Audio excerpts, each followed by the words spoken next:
16 to 17 years old. That's heavy. Oh, man, I'm sorry to hear that. No, it's all good, man. And you know, the funny thing is that I've learned to overcome it. And I've had a much, I'm much more empowered to be myself now. Well, I admire that.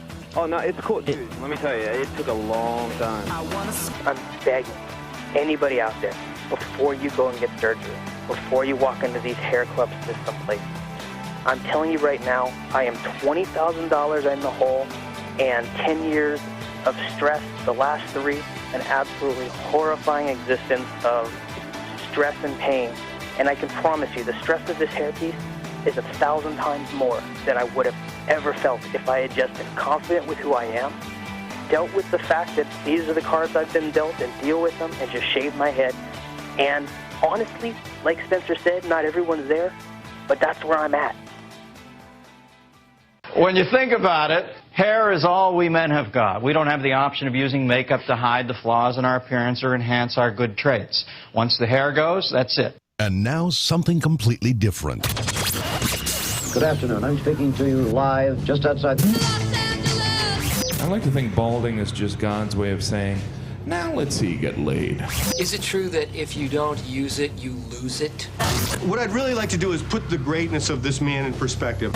The hair loss community has a lot to be thankful for, having you as a spokesperson. You mean you just call this guy up? About life and about reality.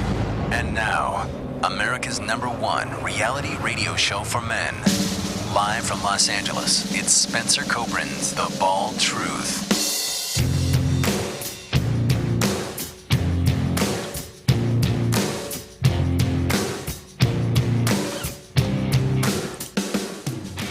Hey guys, welcome to the show. 888-659-3727 is the toll-free number. Great to be here.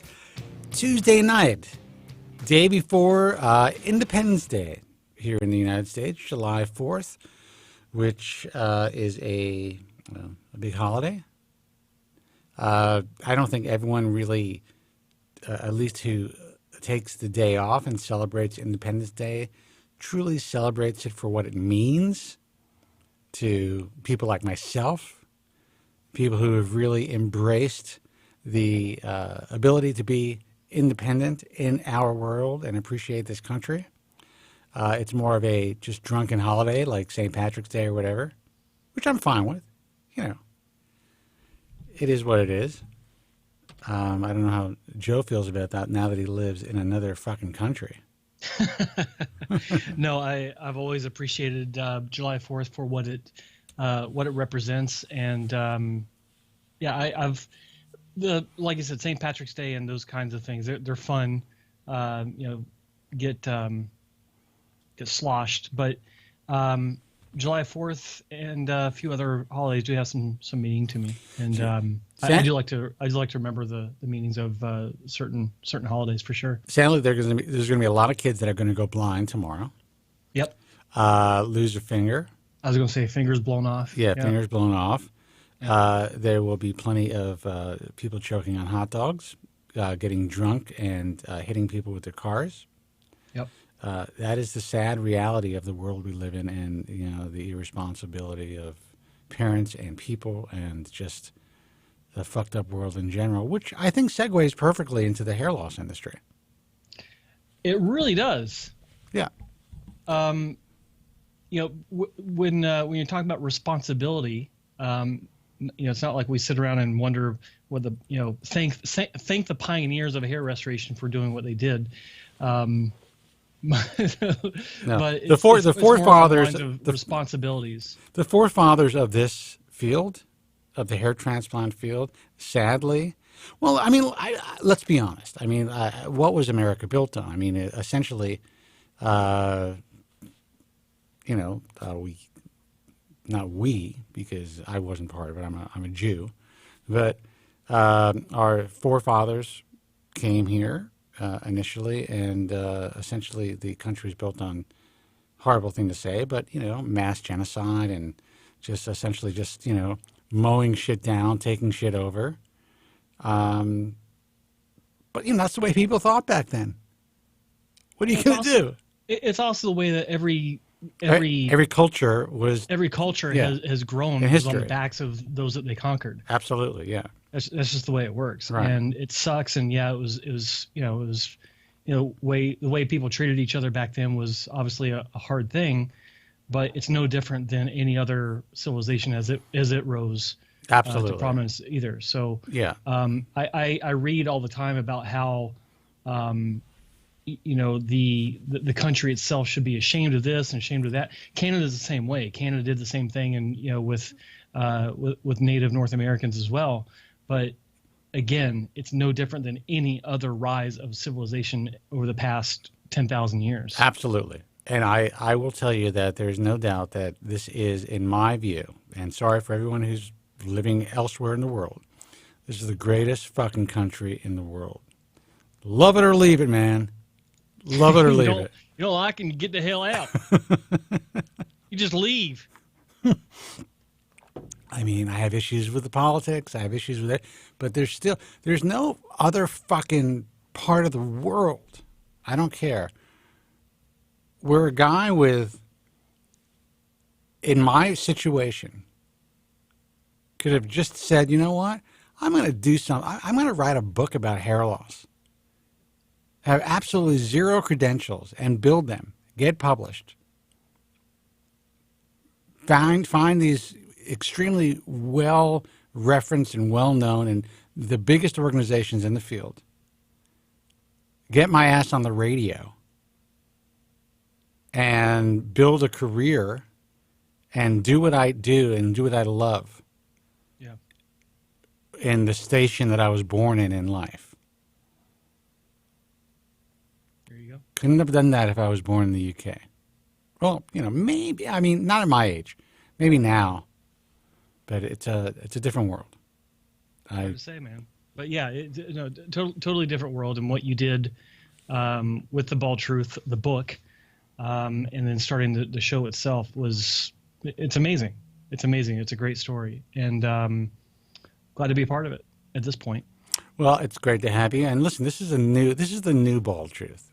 This is for the young guys. And guys, by the way, let me give you out the phone number. Let me check out the phones first of all, because they were lit a second ago. And before you do, I'm watching the stream through YouTube.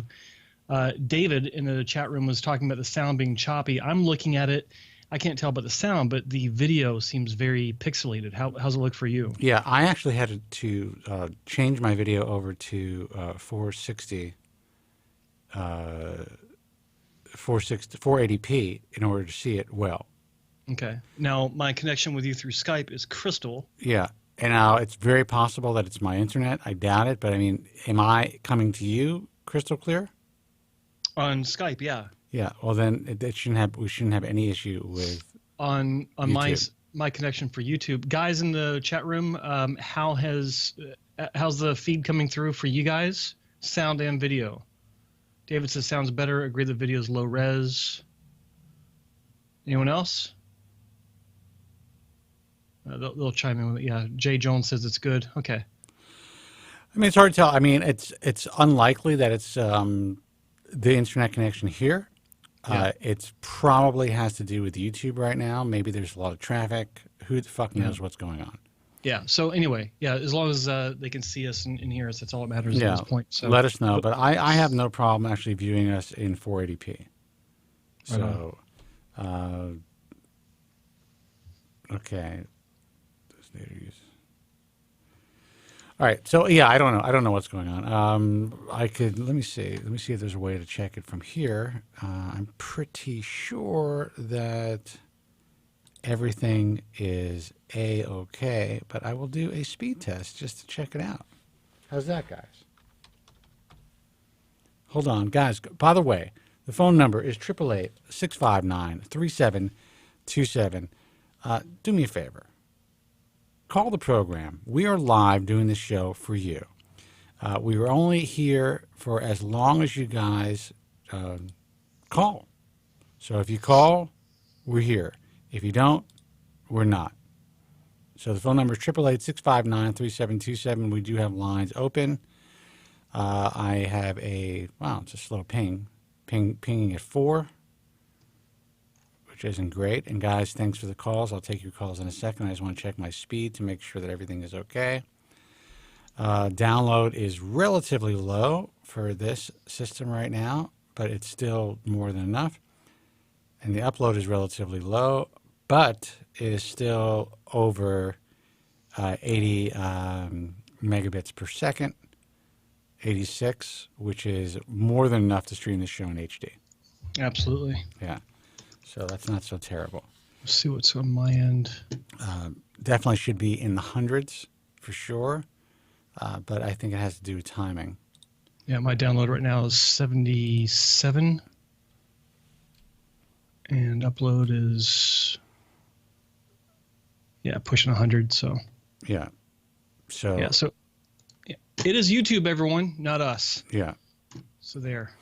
All right, guys, 888-659-3727. This is the Hair Loss Show. For those of you who are just tuning in for the first time, I am the founder of the American Hair Loss Association, the author of The Bald Truth and the Truth About Women's Hair Loss, the two most read volumes on the subject of the prevention and treatment of hair loss in the world, published in 5 languages. I was just speaking with a physician in Turkey this morning who actually read The Bald Truth in Turkish years ago. This person has been in the field for 17 years, and the book was a bestseller in Turkey. Now, what I found interesting about Turkey and just the way that they decided to market the book, they put some like blonde model on the cover. Not that now on the original of The Bald Truth, my picture is nowhere to be found. It's not on the back cover, it's not on the front cover. So the only time I have a bio and a picture on the jacket is for the woman's book. So they just found some random model with a good head of hair and put him on the cover of my book. But how big were her boobs? It was a guy. But anyway, but I actually think that speaks volumes to the way business is kind of conducted in that part of the world. Yeah. Now, I was lucky enough to have the foreign rights to the book, and we sold a lot of books in Turkey over the years. So I want to thank all of the Turkish people who purchased The Bald Truth, especially the first 5 or 6 years of its publication. It helped me a lot in my life. But more importantly, it helped those at the time before Turkey became the world's essentially cosmetic tourist destination for hair, especially. There's also teeth and things like that, other cosmetic procedures. But it is certainly the most dangerous place on earth, in my view, as far as clinics per capita to have a hair transplant. Well, it's, I've been there twice, and it's been a couple of years, but what I saw when I was there, it's just it still blows my mind to think about how hair transplant surgery is marketed in a lot of markets, but in Turkey in particular. There are places in Turkey where there are people out in the streets just flagging down bald guys that look like tourists and trying to pull. They're not even there for a hair transplant. They're just there for vacation.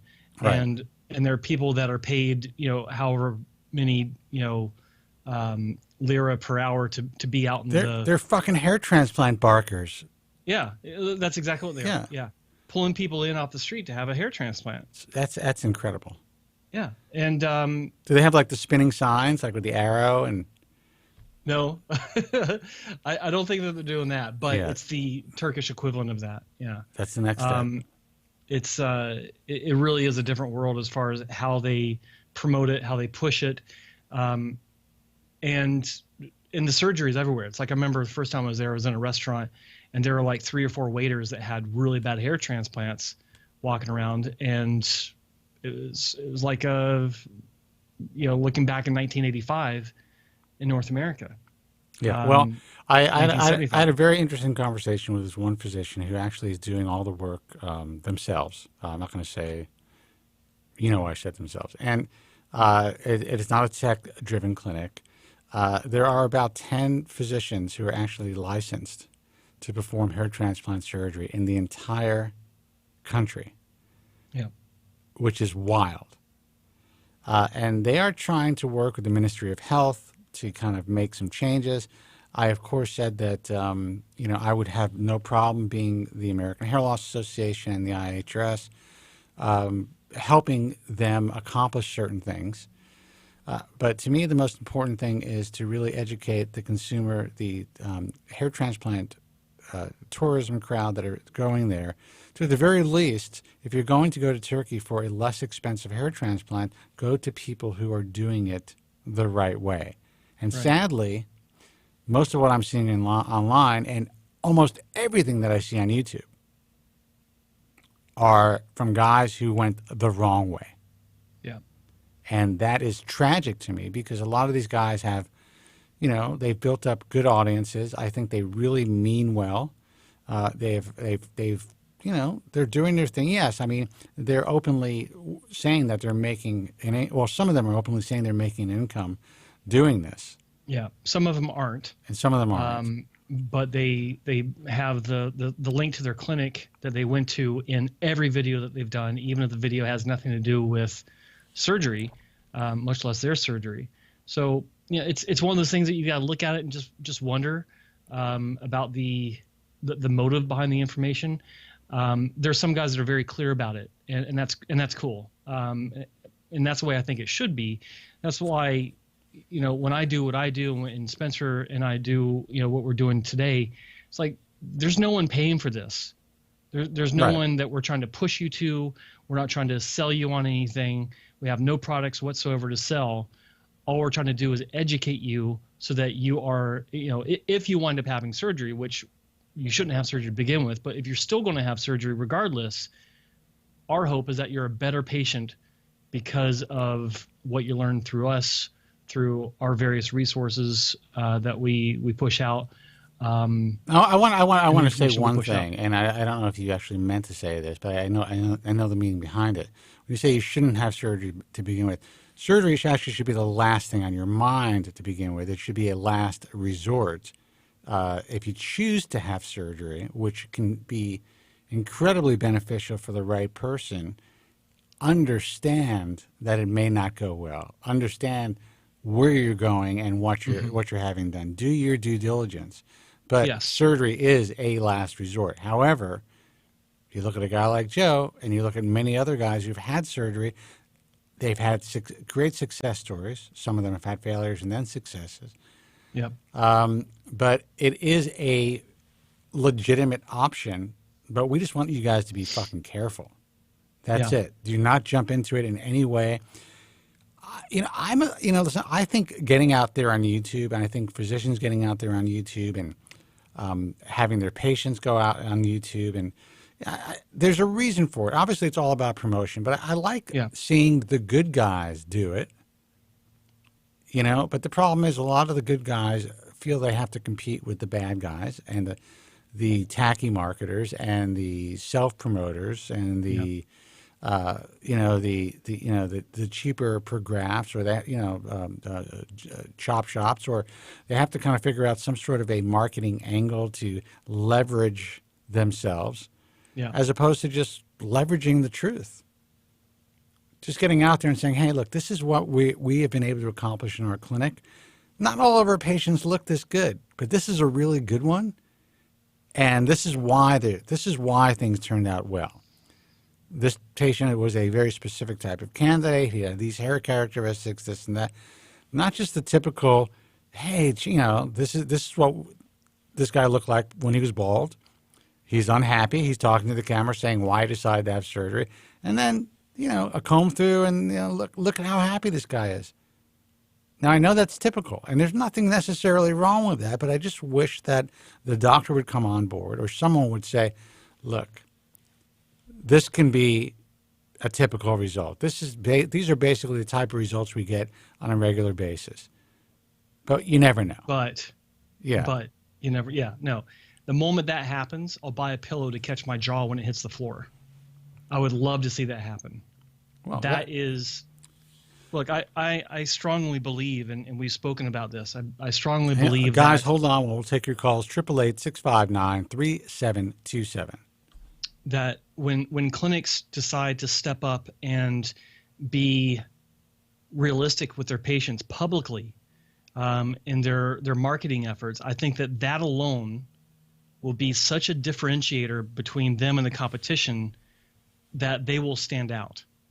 They will. I strongly believe this, and it's interesting. I was in a conversation, not a conversation, but kind of like a public back and forth on a social media platform.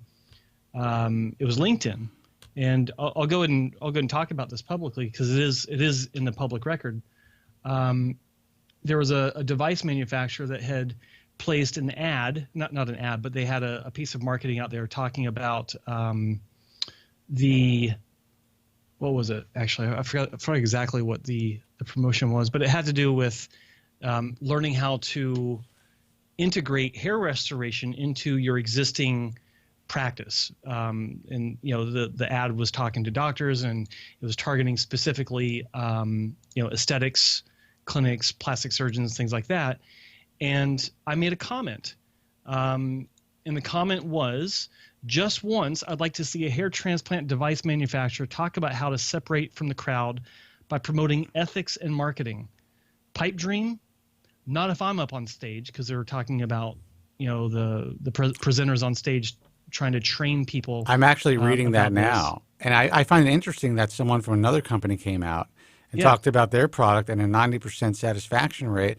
If you're talking about a thumbs up from like a website like Real Self or whatever it is, to utilize that as part of your marketing is, I understand why you would, and because that's really all these companies have. But for any consumer that's out there that sees thumbs up or thumbs down worth it or not worth it, do not pay attention to that. Absolutely. It is the most fucking ridiculous. First of all, it's brilliant marketing for Real Self, and I have to hand it to them. It works for them. The company is run like a fucking well-oiled machine. They're doing what they set out to do, and that is to market doctors. That is fucking great for them. They did a great job of that. They did a great job with that, and I have nothing against the owners of the site and the company itself, and it's terrific.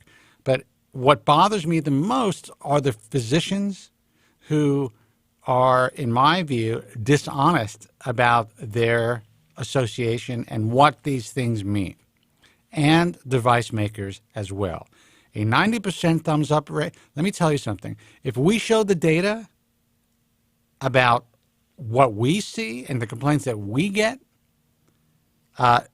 there's no way you guys would be promoting, or anybody would be promoting, some sort of a satisfaction rate.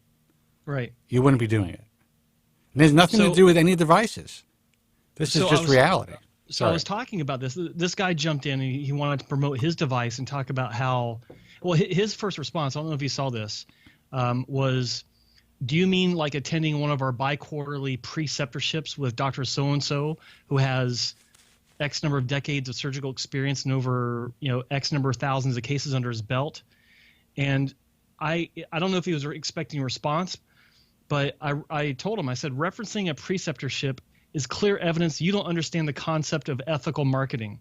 This is the problem we're seeing with the growth of turnkey hair restoration solutions that your company is partially directly responsible for.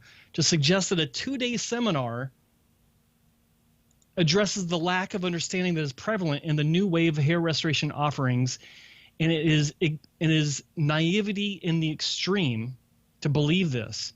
1 day of this seminar is showing how to use the machine. The second day is to show how to market the use of that machine to patients. Right. He's trying to equate a 2-day seminar to actual experience and understanding and ethics in hair restoration. Well, I can tell you this. It is absolutely asinine to compare the two. I know the medical director or the medical advisor to this particular company, and he happens to be a member of our organization and someone who knows what the fuck they were doing, and someone who, if people were to actually listen to him, would learn a lot. But you know what happens at these conferences? I can tell you. I know what happens, at least in one instance, when someone came in to train with one of our IHRS doctors. The doctor told me that he turned around while he was trying to explain something, and the guy who was coming for training was on his cell phone texting. Because that is the level of training. And this guy had the opportunity to sit in and watch one of the best hair transplant surgeons in the country use a device and also actually have his own staff, his in-house staff, utilize this device, did not even take that opportunity. You know what he wanted to do? He wanted to just sign off on the fact that he went in for this course or for this day of training, and then to be able to say that they were trained by Dr. So-and-so. Yeah. That is the reality of this fucking industry. So I will tell you this. Whoever comes to the table first to actually train the physicians that buy this equipment, I mean really train. We're talking about third-party real training. They win. Yeah. And I can tell you at this point, 2 companies have turned that opportunity down. You know why? It's a lot of work. It costs too much money. And they are afraid that their physicians will not purchase their device if they actually have to be a part of real training and continuing education. Not just webinars and fucked up seminars. And I see these guys are promoting these fucking webinars with doctors in their offices, well-known doctors who are, some of these guys are really good at what they do. Not only are they boring, and not only do they lack any, in my view, any real tangible information that a doctor could walk away with and say, "Oh, I see. Now I get it. Now I know how to perform a hair transplant." It's like, press this button, do this. This is what we're currently doing. And then there's like questions in a chat that someone's reading to the doctor. They are the most ineffective fucking webinars I have ever seen. And I got to tell you, for companies that have a lot of money, at least what I have been privy to and invited to, I have never seen something that has been so amateurish. Well, they're run like sales seminars. Not even as good. Well, yeah, not even as good. But Yeah, that's the format that they're going with because that's who's running it, are the salespeople. So the field is wide open for actually a good company who wants to come in and do the right thing. It'll be a fucking massacre. But look, these guys are going to they're going to bump along, do their thing, and I want to make this clear. And guys, I promise I'll take your calls. There is nothing wrong with any of the smaller footprint expensive devices or even the larger footprint expensive devices if they are run by the right people. And the people understand their limitations. I see nothing wrong with that, and I think the companies, God bless them. I want them to make all the money they can, but only if they're helping patients. Well said. Don't fucking cut corners, guys. 888-659-3727. And to the doctors who are listening, I personally think, as a lifelong entrepreneur, as a guy who hasn't had to work for anybody since the age of 22 years old, who has made a living wage on his own from a very young point in his life, you got to be a fucking idiot to become partners with real partners with any device manufacturer that could go out of business like that. You got to be a fucking fool. Poof. You guys buy these products, you guys have to set the stage for how, in my view, how you utilize these products and what the business model is. Well, the business model is simple, or it should be simple, is to market on the merits of your clinic, not on the merits of a tool. Because the tool's irrelevant. It's only as good as the hand that wields it. That's right. And to promote a procedure based on the tool that's being used is a big mistake. Because if that manufacturer is no longer around in 5 years, you look like an idiot. You guys are fucking fools. Any doctor out there that is saying they are doing a specific technique based on a brand is a fucking fool. And in time, and the way that it works is, I think plastic surgeons, guys, I'm sorry, I'll take your calls in a second, but this is important. The way that cosmetic surgeons and plastic surgeons and facial plastic and reconstructive surgeons, the way they operate is they're used to buying laser devices and expensive devices and then using them for a year and then putting them in a closet and then going on to the next thing. So there's a mentality that turnover is fine, and I understand that. I went into a plastic surgeon's office, and he showed me his laser room with all these devices that were just fucking collecting dust. And I said to him, I said, Doc, if these were really so great when you purchased them, why the fuck are they sitting there collecting dust? Why aren't you using them? Yeah. And his response was, oh, they're old news. Now we have to kind of keep up with the trends. Yeah. It's not whether it's better or not. It's if people are talking about it. Right. So my response to that was, so essentially you use this on somebody's face and you don't think it was as good as the product that you're using right now? And it was like, no, it's not that it wasn't as good. It's just that it is now irrelevant. No one's asking for the other stuff. Absolutely. Yeah. So this is what the hair transplant industry is turning into. And this is what we're trying to educate you guys on. And frankly, any doctor who's watching or listening, I'm telling you, believe me, I don't talk about my level of success to pat myself on the back. It's just, this is my experience in life as a business person. We've all made mistakes. I would tell you that I would never make that type of mistake. You market your own brand. Yeah. That's it. You market your third-party credentials and credibility, your brand, and nothing else. You can talk about the tools that you use and why you are currently using specific tools. I think a great example is a guy like Alan Bauman, who has them all. But you know what he markets? He markets Bauman Medical. He markets his patients, his patient satisfaction, his expertise. He has the American Hair Loss Association, the IHRS, all over the fucking place. And yes, he'll do blogs about the different devices and videos and get himself out there about the latest and greatest stuff that he's using. But then it's right back to him and his team. That's the way to do it. Let's take a call. Hey, you're on the air. Who's this and where are you calling from? It's Maury Swiggs from Brooklyn. Maury, what's happening, man? Hey, not much, man. Yeah, man, I was just sitting here patiently listening to you guys as usual.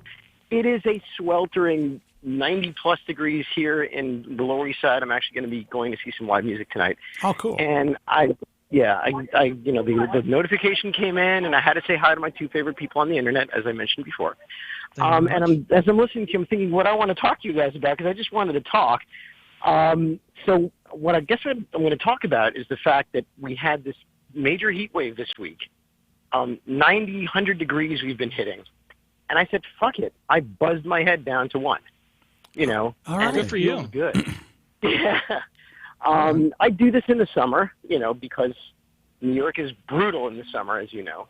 And I thought to myself, I need to tell these guys about this, because it's something for those people who are virgins like me, who basically will do this because they can. And as you correctly said, Spencer, once you get cut, you're done. I mean, I was listening to Joe Rogan day before yesterday, and he was talking about how he regretted getting hair transplant because he has a nasty scar on the back of his head. He said it looks like a smiley face on the back of my head. I was actually I was standing behind him in in line. It's funny. He actually did communicate with me at the time. This is how long ago this was, through MySpace, a long time ago. And we communicated, and he actually asked me about potentially fixing his scar and, what's the latest and greatest, and that he's listened to me on KLSX and stuff like that. And very cordial dude. I chose not to tap him on the shoulder and say hello, just in case he would be embarrassed by the fact, because he's with his family and stuff, that he knows the hair loss dude. Right. That's how sensitive I am to these guys, even though I don't think he would be because he talks about his hair transplant. But yeah, he does have a very significant scar on the back of his head. But I do think that only someone who really knows what it is would know what it is. It looks like it could have had a boating accident, or, I mean, it wasn't the best scar in the world, so it wasn't completely, in my view, symmetrical. So it could have been from anything. And he's lucky that the scarring in the recipient's site is basically non-existent the way that he shaves his head. So all in all, he got away with it. For someone who had a strip, he did get away with it. Yeah. But go ahead. I'm sorry to interrupt. No. I guess the only point that I was making is, again, for those listeners who are contemplating getting hair transplant surgery, on a day like this, do you really want to be worried about, how your hair looks? I mean, I even think about it for people who have to wear assistants. I'm like sweating my balls off out here, and I can only imagine how fucking horrifying it must be to have to deal with a sopping wet toupee on your head when you'd like nothing more than to fucking rip it off. Dude, it's damn hot. It's horrifying for me with the hairspray and the fucking makeup and it's like it starts to get humid. I'm starting to sweat. I remember this was actually in New York. I went to a Spanish nightclub and was drinking. It was ridiculous. It was actually in somewhere in Jamaica, I think, right on Roosevelt Boulevard, and a lot of fun, hot chicks. Went to a Colombian place afterwards. Just real bridge and tunnel shit that I love. And and you know what I mean because you're from New York. I do. Yeah. And I remember the guy in the bathroom because I was so sweaty that like the top of my head stayed like intact, but the sides were so sweaty that it looked really bizarre. And that's because I have to spray my hair, and it's a whole thing. And the guy said something about cabello. And I'm like, I know what you're talking about, motherfucker. You're saying my hair is fucked up. So, yeah, I mean, that's why I love the tax structure down in Florida. I don't know if I would move there because of the humidity. Interesting. So I live my life essentially as though I had a hair transplant, or as though I was a system wearer, or as though I was a black woman. Okay. Because black women, you can't touch their hair, and you do not want to get that shit wet. I have gone out with black women, and I have known black women in my life, and I could not get them into a pool. No fucking way. Especially if their hair was just done. Yep. So I get that. Spicy too. They spend a ton. I actually dated a young lady, and I have friends, and it's a big deal. I mean, that's a whole other side of the whole culture associated with it, and all the ties back to the straightness of your hair and how that ties back to racism and all that kind of stuff. Oh, absolutely. But yeah, I mean, Chris Rock did a whole movie on it.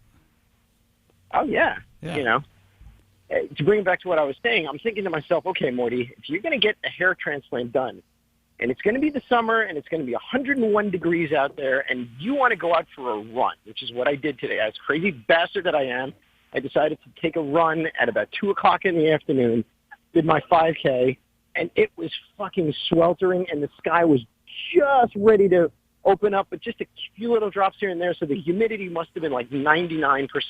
Yeah. And I'm thinking to myself, as I'm listening to you guys, you know what? I got to talk to you guys about this, because it was nice to be able to have just a naked head and not have to worry about, how it looks, or, whether it's dripping or it's not dripping, and it's, so. Well, I will tell you the good news about a hair transplant, that once it's grown in, you're not really as concerned about like a guy who's wearing a hairpiece, or a guy who's like, just has this veneer of hair that's all sprayed. If you decide to cut it short, you can cut it short. And, if you have a good procedure and, you don't have a scar showing, whatever it is, you could still live that, that freedom and have that freedom. But if it's fucked up and you have to make concessions like growing the back longer or combing it over or whatever it is, then that freedom is gone. So unless you have that. He did that. Oh, yeah. God. And the challenge with that is when you have, even if it's not like a bad hair transplant, if it's low density, and you've got it, and you're like in my case, I'm originally a very advanced Norwood. When my hair is wet or really sweaty, the difference between the density between the difference in density between the top and the sides is night and day. It's night and day, and it doesn't bother me because it's like I'm comfortable with it. But anyone that doesn't like to show any sort of weakness in their hair, it would drive them fucking insane. It would be game over. Yeah, game over. Like I am at a point in my life where I will, and I go down to Florida, and I am in the humidity, and I will jump in the pool, and Dermatch actually stays even on. You go in the ocean. I mean that stuff that sticks to your head, man. It's pretty heavy duty. Yeah. So I'm at a point in my life where I can handle it, and I think it's possibly because I speak about it all the time, and I will warn people, especially if I'm out with another couple or whatever it is. I'm like, look, you're about to see the disguise. You're about to see things. Yeah, you're what you're about to see, you will never be able to unsee. So just be prepared, And Joe has never been able to unsee that one day that I took. I was unshowered, unpainted, and took my hat off on camera for him to take a look. And he was just like, this is a guy who's never been at a loss for words. That's all I'm saying. Oh, no. I needed 3 months of therapy after I saw it. So. Yeah, kudos to you, Spencer, man. Be happy with who you are, and you certainly are definitely Spencer Kobren, the bald truth guy. Thank you, man. And you know what? And that's it. This is my fucking lot in life, and I decided to embrace it. Yeah, man. It's all you can do at this point. You have to. You have to embrace it. It's gotten me laid a lot in my life. So. Well, there you go. So then, so who gives a fuck then, right? Yeah. Fuck it. You work with what you got. You know what's even funnier to me is some of these videos which the clinics are putting up, which they are making the claim are really, really good transplants. Like, there's this Spanish clinic, I think, in Madrid that put up a bunch of videos where they had these guys, and these guys were like 6s, and these guys were 7s. I mean, and thin hair, and then they're like, oh, and the headline reads like 10,000 grafts over 4 sessions. And then they show the first session, and then they show the grow-in, then they do the front, and then they show the second session where they do the crown, and then they do the third session where they do density, and on and on. And after 4 sessions, you look at what they did, and I'm looking at it, I'm like, I mean, this stuff is wispy, translucent. I guess the guy probably uses a filler or something like over it, because the amount of coverage that they tried to accomplish was so large that he would have just been better off not doing anything. And not only do you have it done, but this clinic is actually putting it on the internet for people to see, and they're doing comb throughs and everything. Well, of course, that's actually a good thing. Yeah, that's a good thing, because at least they're showing the reality of what those many grafts are going to provide with this guy's hair characteristics and this guy's scalp to hair. What's the word I'm looking for? Color differential. Yeah, the color contrast. The contrast, the contrast. That's a good thing, because you saw that and you're like, wait a second, that's a lot of grass. I wouldn't be happy with that. Yeah. So that's the right way to do it, I think. And that's the problem. It's like I've seen, like in forums, I've seen people say, oh yeah, well I saw this one clinic and their results they don't look that great, and I go to the clinic's website and I look, I'm like, actually, that's pretty accurate to what people can expect on an average case. So the problem is that, just like in anything in marketing, the consumer is being sold, or the patient's being sold a product based on the best possible outcome. And when go ahead, I'm sorry, Joe. And it makes sense. I understand why, but what Spencer and I are pushing for, what we're hoping for, is that someone steps up and says, actually, this isn't this isn't what everyone can expect. This is an average case. This is, for this guy's characteristics. This is an average case for this guy's characteristics. And then, they present something that's a home run. You need to, for them to step up and say, this isn't what most people can expect. This is a perfect scenario, right? And so if you're finding that clinic in Spain that's putting these, 10,000 graft thin result videos out, good. Because for a lot of cases that do get 10,000 grafts, it's thin as shit. Look, just go to Facebook and look at. I mean, you probably look up a lot of hair transplant shit, and I'm sure you have hair transplant ads in your feed. And look at the ads in the feed. Look at the guys with their arms crossed saying, "This is the best decision I've ever made," with a palm tree behind them. And look at all the bullshit that is fucking out there. And and then that's why something like that is something I think that should be appreciated, because it is showing the reality of the situation. Now, with everything that we're saying, there is no doubt, and this is the difficult part of this. If you go in and you decide you want chin augmentation, and you are a good candidate for chin augmentation, and there's two types. One is a genioplasty, where they actually cut your jaw. It's a much more in detailed procedure, difficult recovery, but they then kind of slide your jaw forward and you have a more prominent chin. And then, of course, there is a silicone or Celastic implant. These are very straightforward. This elastic implant, especially, very straightforward procedure. If it's done correctly and placed correctly in the right pocket, you have a very high chance, as long as you don't have an infection, of a success rate. And you will see results immediately that will eventually then start to get a little smaller once the swelling goes down. But within 6 months, you will see your final result. But you will actually see what you're basically going to look like within a day or two of having that surgery. Yeah. And in most cases, even if you have a complication, the implant shifts, it could shift over time, whatever it is, you have an infection, it could be addressed relatively simply, where you're not wasting precious resources that can never be replaced. So that includes breast augmentation. Most of your common surgeries that are cosmetic surgeries that are performed. Hair transplantation is so unique, but it's being marketed as every other type of hair cosmetic surgery now. And that's the problem. It is really the most elegant, difficult, one of the most difficult and unique cosmetic procedures, because you're dealing with a diminishing asset. You're dealing with a limited asset. And so it's not like if someone gets their breast done at the age of 20, it's not like they are going to rapidly lose breast volume and size in the next 10 years. Now, they will to some degree, but they could also get those replaced. And you could add more volume as long as you have enough of a pocket, enough skin. Those things start to deteriorate over time as well. But it's not a natural progression like hair loss, as far as most people have a relatively even rapid progression.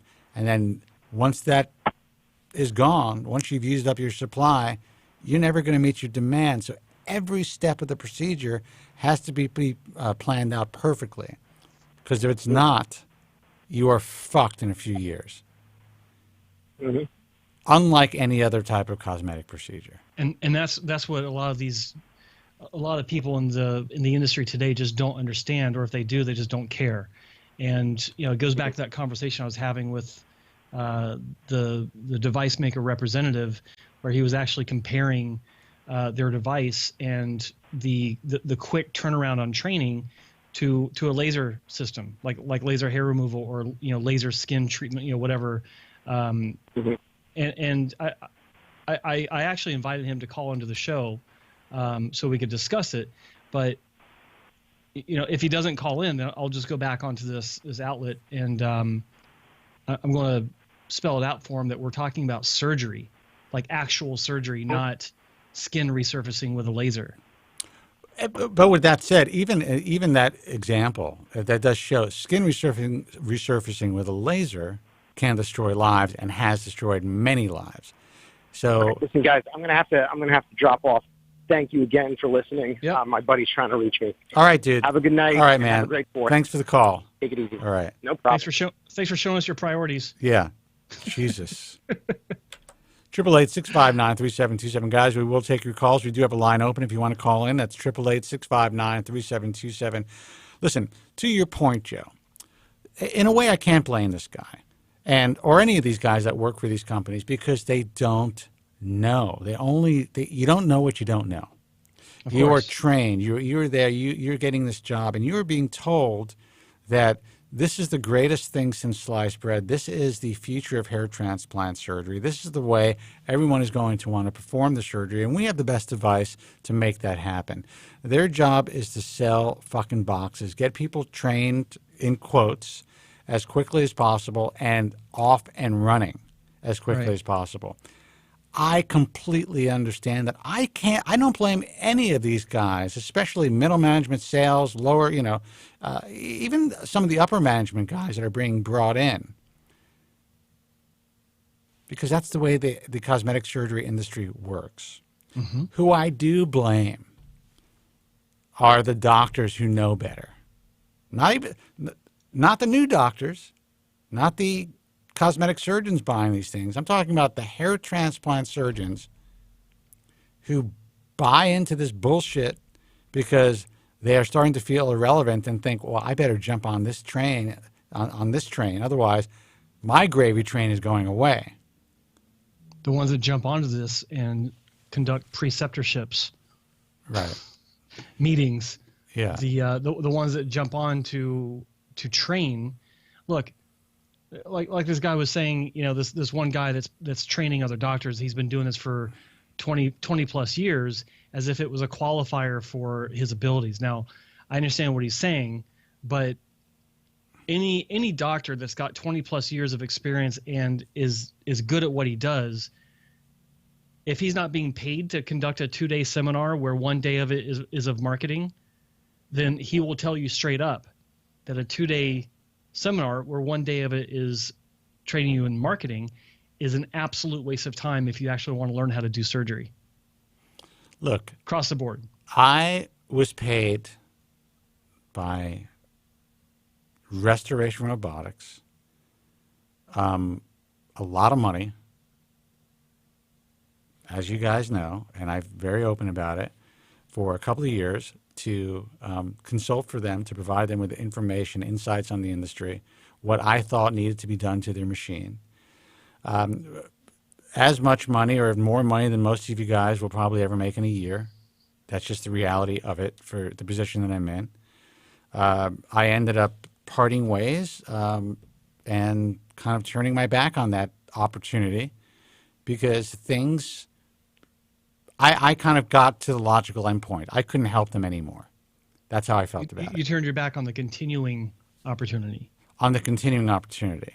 Yeah. I was at a Mexican restaurant, and this is all stuff that I can say. This is not private information, and this has nothing to do with the contract. That is not breaching any contract or any trade secrets. And when they came out to LA to talk to me. We're talking. We were at a Mexican place. As the conversation is going, this was the afternoon, I'm like, you know what, I think I need to do some day drinking for this one. So I ordered myself a margarita, 2 as a matter of fact, and basically told them that I would not be able to do what they ask. And I will give them credit for, during those 2 years, the head engineer, who's also the COO of the company, really listened to the changes that needed to be made and implemented them. And I think that he was getting resistance to make those changes, but he forced them. So I felt very confident that, you know what, maybe one day this will be dummy-proofed. But as I saw things evolve, I realized, you can only expect so much. There's only so much you can really help and help companies get past their bottom line. And this is not to say anything good or bad or indifferent. I'm just essentially just letting the world know that. Well, what am I letting the world know? I'm letting you guys know that, and like Joe's pointed out, and he was talking about this guy who made this comment about a doctor who has 20 years experience. This guy has lent this experience to whatever company this is for a fee, and that's okay. Yeah, nothing wrong with that. There's nothing wrong with that. But it's up to the physician to hopefully tell the company that, look, I can do this for you, but this 1 day or 2 days, this is not enough. And the doctor will rationalize in saying, well, at least they have the opportunity to see me work and to hear me speak. And hopefully the takeaway will be, this is not fucking easy. And we got to continue to study and learn this. And I've spoken to several people who've consulted for companies, and that's the way that they feel. And I kind of feel the same way, that at the very least, they're bringing on some real experts to give these new guys some information. It really is up to the company and the doctors who buy these products to take it upon themselves to say, shit, you know what? Maybe this isn't as easy as I thought. Let's do some more training. Yeah. But that's not happening yet. No. There are multiple levels to that, but ultimately, yeah, it's not happening yet. Hopefully it will. Maybe we can do something about it. We'll see. Yeah. Check out your chat room, dude. Hey, sorry. Del Common, give us a call. Like a man. 888-659-3727. Let's see who this is. Hey, man, you're on the ball, Truth. Who's this and where are you calling from? Oh, hey, guys. It's Al from Houston. Al from Houston. What's happening, Hello, man? Al. How's it going? Good. Can't complain. So I wanted to just comment about something. I haven't been listening to the whole show, but I came on about 20 minutes ago. And you guys were talking about Joe Rogan, and I've heard Joe Rogan talk about his surgery. He's obviously not happy about it, but obviously he didn't get a good scar, but I kind of feel like, and I know that a lot of people may not agree in 2018, but I kind of feel like there's less risk in an FUT than an FUE. I kind of feel like walking around, I see more bad FUE outcomes than highly visible FUT scars. What do you guys think? Well, I think that's a good point. And I will say that actually Joe Rogan's scar is not bad at all. It's not. I've never thought it was. It's not. Yeah. It's not the most pristine, perfect 1 millimeter across the board, but it's a fucking good scar. Like if he didn't shave his head, he would have to cut it very short to see his scar. Yeah, and that's why he can get away with shaving his head now. Yeah. I'm sure. I don't know for like personal information, but I'm sure that he's had some sort of resurfacing or attempted treatments to reduce the visibility of the scar since he decided to go full-on head shaver. But everything I've seen, it was never even remotely a bad scar. It was actually an average. I would see him not just in line. I saw him. He lived close to, relatively close to me in Calabasas, and I would see him at the Calabasas Commons with his family. I saw him outside of this Italian restaurant once, and every once in a while, and this was broad daylight. And I have to say, the guy looks good. The guy, he's like a kind of a shortish, really super stocky dude. Yeah. And so that bulldog look, like with the shaved head, it works for him. He didn't realize that it would because obviously he was acting and he was doing television, and he was a really good looking dude, and he wanted to keep his hair, and he made this decision, and I understand why he regrets it. But yes, to answer your question, look, there are risks with every surgery, and I am a fan of. I was speaking to a doctor who actually performs both FUE and strip, and this is a doctor in Turkey. But I am actually a fan of people having options and understanding what their options are. Yeah. There are downsides to both surgeries, period. And there are also incredible upsides to both surgeries. One major upside to a strip procedure is that you have the opportunity to move more hair that is that is probably going to be DHT resistant. That is part of your sweet spot, 100% of that sweet spot. So if you are a higher Norwood, you're going to move to become a higher Norwood, I think it can be a bad decision, and in some cases irresponsible for physicians not to at least educate a patient about the reality of just having pure FUE. And also to your point about seeing a lot of bad FUE scars, I don't see a lot of bad ones in the street. Not for harvesting. Yeah, I do see. Yeah. Yeah, I do see. Yeah, I know what you mean. I'm sorry. I misspoke. Over harvesting. I've seen some. I've seen in airports more often. Joe probably sees it in bus terminals. I'm just kidding, Joe. But yeah, I mean, I would say in today's game, especially with the device makers and what's happening, I was seeing a lot more over harvesting than in Europe and Turkey and in India. Now I'm seeing it here in the U.S. more than ever. So I think right. in general you're seeing, I think you're seeing more bad FUE as a reference than you are strip, because guys that have a bad strip, they'll just grow their hair longer and you have no clue. With over harvested FUE, they have no options. They don't have anything to grow Right. out. I mean, you can always it's all gone. That FUE with another half inch of hair, you can hide it. Right. Yeah. In many cases, I'll say most cases, but it's also, with the influx of these device makers moving into aesthetics clinics and plastic surgery offices that were never doing hair before, these day spas that are now hair transplant spas, basically, you are seeing it more because it is a much more common procedure to have, and it's FUE that they're getting. It takes a real surgeon to do a strip surgery, and that's why you're probably, that and the other reason I mentioned is why you're not seeing so many bad strip surgeries today than you are with FUE. It's a couple logical reasons for that. With the scarring from FUE, I think it's more difficult to see. It's just the overharvesting that you're talking about. Yeah, no, I hear you.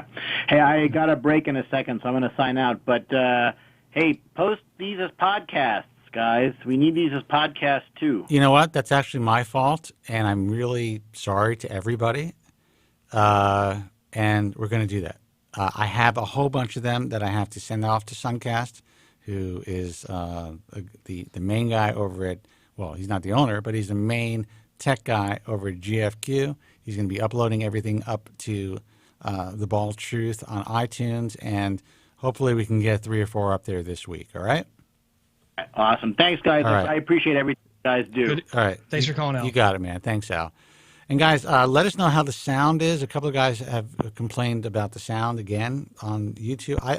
I'm watching it in HD right now, so it seems like everything is fine. It sounds fine, or I think it sounds fine on my system. I'll do a refresh and we're back to crystal clear, but then it slowly degrades back to a pixelated video over time. Yeah, I mean that's definitely. There's got to be a tremendous amount of volume happening on YouTube right now. Or, not that it doesn't always, but anyway, guys, we have open lines. Call in. We stay on the air. Don't.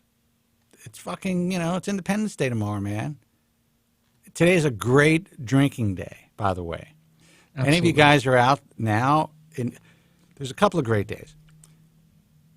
Thanksgiving Eve and Thanksgiving. To go out and drink, if you want to get laid, first of all, that is, you're talking about low-hanging fruit. That is an easy, for young guys, chicks are depressed, it's just a great opportunity. Christmas Eve, holy cow, that used to be my favorite night of the year to drink. That's when everyone's visiting their families from out of town. Oh my God. It doesn't matter if they're married. These women are insane.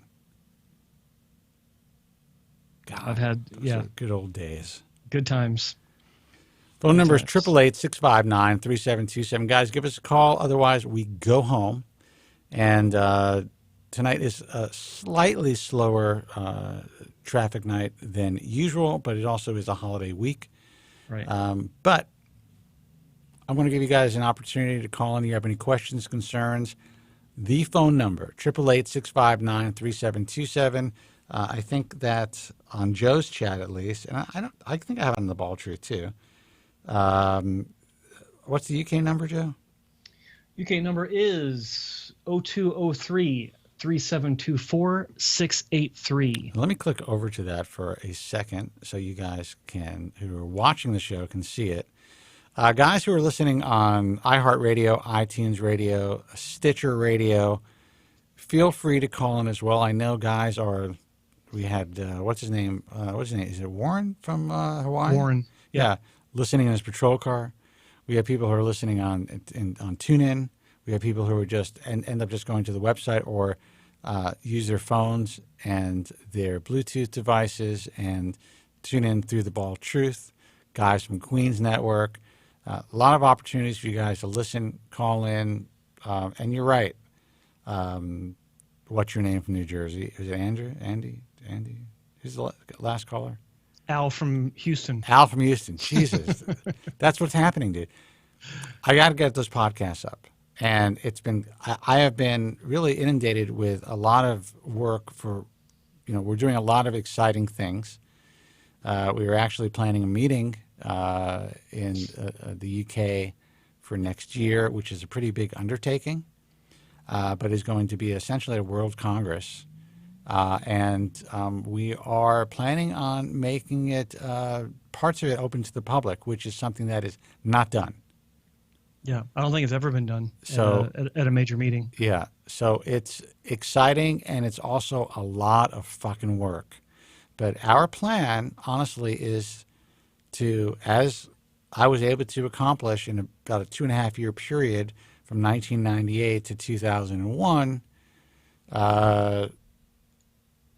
completely change the field. It is time for that to happen again. It's time to shut down these turnkey guys, and if they basically evolve or disappear, that is the message. And the only way to make that happen is to educate enough consumers, to get the word out there in a big way, to get stuff done through mainstream media, and sadly, to have to get off this chair and get out there into the real world and, pound some bricks, which I thought that I would not want to do anymore at this stage of my life. I really believed that I wanted to retire, but the opportunity is just too great. The industry is more fucked up than it's ever been. The optics are perfect. The narrative is perfect. The ability to do it has been like, I hate to say it, but there is, this is going to sound so fucking obnoxious. Let's hear it. We have no formidable opponents or formidable opponents in this. The product manufacturers, the guys that are out there, the salesmen, the guys that are writing you, whatever it is, there is, and this is just my opinion, by the way, this is not a fact, but there is demonstrable evidence that no one knows what the fuck they're doing, and they're only able to do it because these doctors in general don't know what the fuck they're doing. And if the patient is truly informed and the physicians are truly informed and we show them a better way to do it the right way, these doctors are going to be like, wait a second, why the fuck am I doing this when I could be doing this? Yeah. And making a lot more money and spending a lot less and a lot less money. And part of that comes from, part of that push comes from you guys, the consumers, the patients, where you're learning from the resources that we have, like hairtransplantmentor.com. This YouTube channel, if you're watching through my YouTube channel, with the educational videos I put out, the resources of, that Spencer has, American Hair Loss Association, the doctors in IAHRS, all the resources that we have to educate you. Part of that, we're hoping that you take your education and you turn that into your favor when you're talking to these doctors. Ask the right questions that maybe, hopefully, will make them scratch their heads and say, maybe I should be doing it a different way. And also spread the word. And you were talking about seminars and education and all this stuff. I have been playing around with the idea, and obviously you would be invited to be a part of it. It's actually holding seminars. We have a tremendous space here. We could have 100 people at a time or more. And really holding seminars for new physicians who are interested in getting into hair transplant surgery, provide them with all their options that are out there and really give them a real education. Like I did at this, and guys, I'll take your calls in a second, 888-659-3727. I was invited to this cosmetic surgery conference to speak. They actually are promoting next year's. I was invited back by the head person there, the chair of the committee, at least at the day of the conference. Now, I'm not sure if I'm actually going to be invited back because I was out there really telling the truth about some of the sponsors of the meeting. So I met somebody from a device maker, a very lovely woman, by the way, from one of the device making companies and the device makers. And she came up to me. She knew who I was, obviously, and shook my hand. And she started to talk about what they were offering and stuff like that. And I'm nodding my head, and I was being cordial. And listen, she's a salesperson, and they only know what they know. That's it. Nothing to blame. But I essentially went out there and said, if you really want to do this right, yeah, there's a couple of ways to do it. You can go out there and you could spend $100,000 for a piece of equipment, which could be a very good piece of equipment. Or you can spend $4,000 for a piece of equipment that will end up doing the same thing. And if you are in a state where you're able to hire per diem technicians or PAs to help you perform the surgery, there are plenty of great teams who can train you in this procedure, just like these device makers do, and as far as sending people into your clinic to help you perform the surgery and to actually train you. You can get into the game for much less money and then make a decision to invest higher if you believe it's going to help you with your marketing and if you believe that it's a better device overall and easier to utilize. That message hit like a lead fucking balloon. I looked at this poor woman's face. She was sitting in the back, and I mean, she was squirming in her chair. And again, this is a nice woman. She was very cordial to me. I don't even know what her name is. I forgot. And I have a lot of respect for her going out there, having to work for a living and doing her thing. And she probably has a family to support and all this stuff. She just doesn't know. No. And neither do consumers. And sadly, neither do doctors. Let's take this call. Hey, you're on the air. Who's this, and where are you calling from? Hey, guys, it's Warren from Hawaii. Warren, what's happening, Hey, man? Warren, what's up, buddy? Just finished patrol. All good. I'm just glad I could get the call in. Well, dude. Out here. Welcome, by the way. And you are, the fact that you're listening to the show in your patrol car is fucking amazing to me. I just look forward to it every week, man. Well, thank you for calling, man. We look forward to your call. So what's going on? How's your hair? Well, I just so it's holding up. I'm just hoping that the crown fills in like I'm hoping for, like for a little bit of coverage like we discussed last time.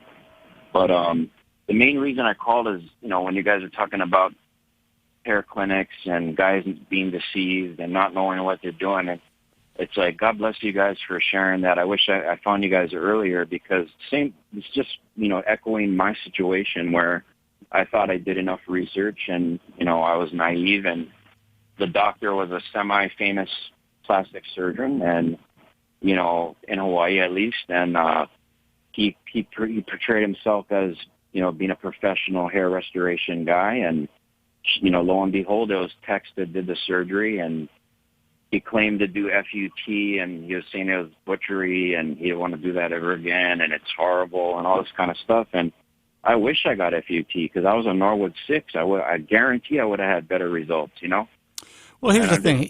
He may have, at one point, attempted to do strip back in the day when they were doing strips, and they just converted over to strip surgery, and then doing mini and micros. And, there were a lot of bad strips being done, a lot of really horrible-looking hair transplants. And at that point in his career or during his training, he may have seen hair transplants. He may have been involved in those early days of hair transplants between the punch grafts being removed, 4-millimeter plugs, and the time they crossed over to doing strips. So that could all be true. But, right. As you found out, and I don't mean to interrupt you. There was a guy that called in. He went to a clinic in Massachusetts, I think, if I recall correctly. And he went to a plastic surgeon, and he said that the plastic surgeon actually said, look, I'm going to be honest with you. I don't do the procedure. We have a great team of technicians that come in, and you can meet them before you sign up and see for yourself, see if you're comfortable. And it was a turnkey device. this guy had the opportunity to meet the technicians, view a surgery, and he felt comfortable enough to follow through after he was given full disclosure. And I forgot the name of this doctor. I should find out because I have incredible respect for this guy. I don't think that he shared the name with us. I think he did. Maybe he did. Yeah. Maybe he did. I'll go back and look at the recordings. But that is a guy to respect. He's just like, look, I wanted to enhance my practice. I think hair is a great thing. People want it. And a lot of people would be helped. I can't do it personally, but I'm learning. And these people are coming in and doing it for me under the auspices of my medical license, which in his state was legal.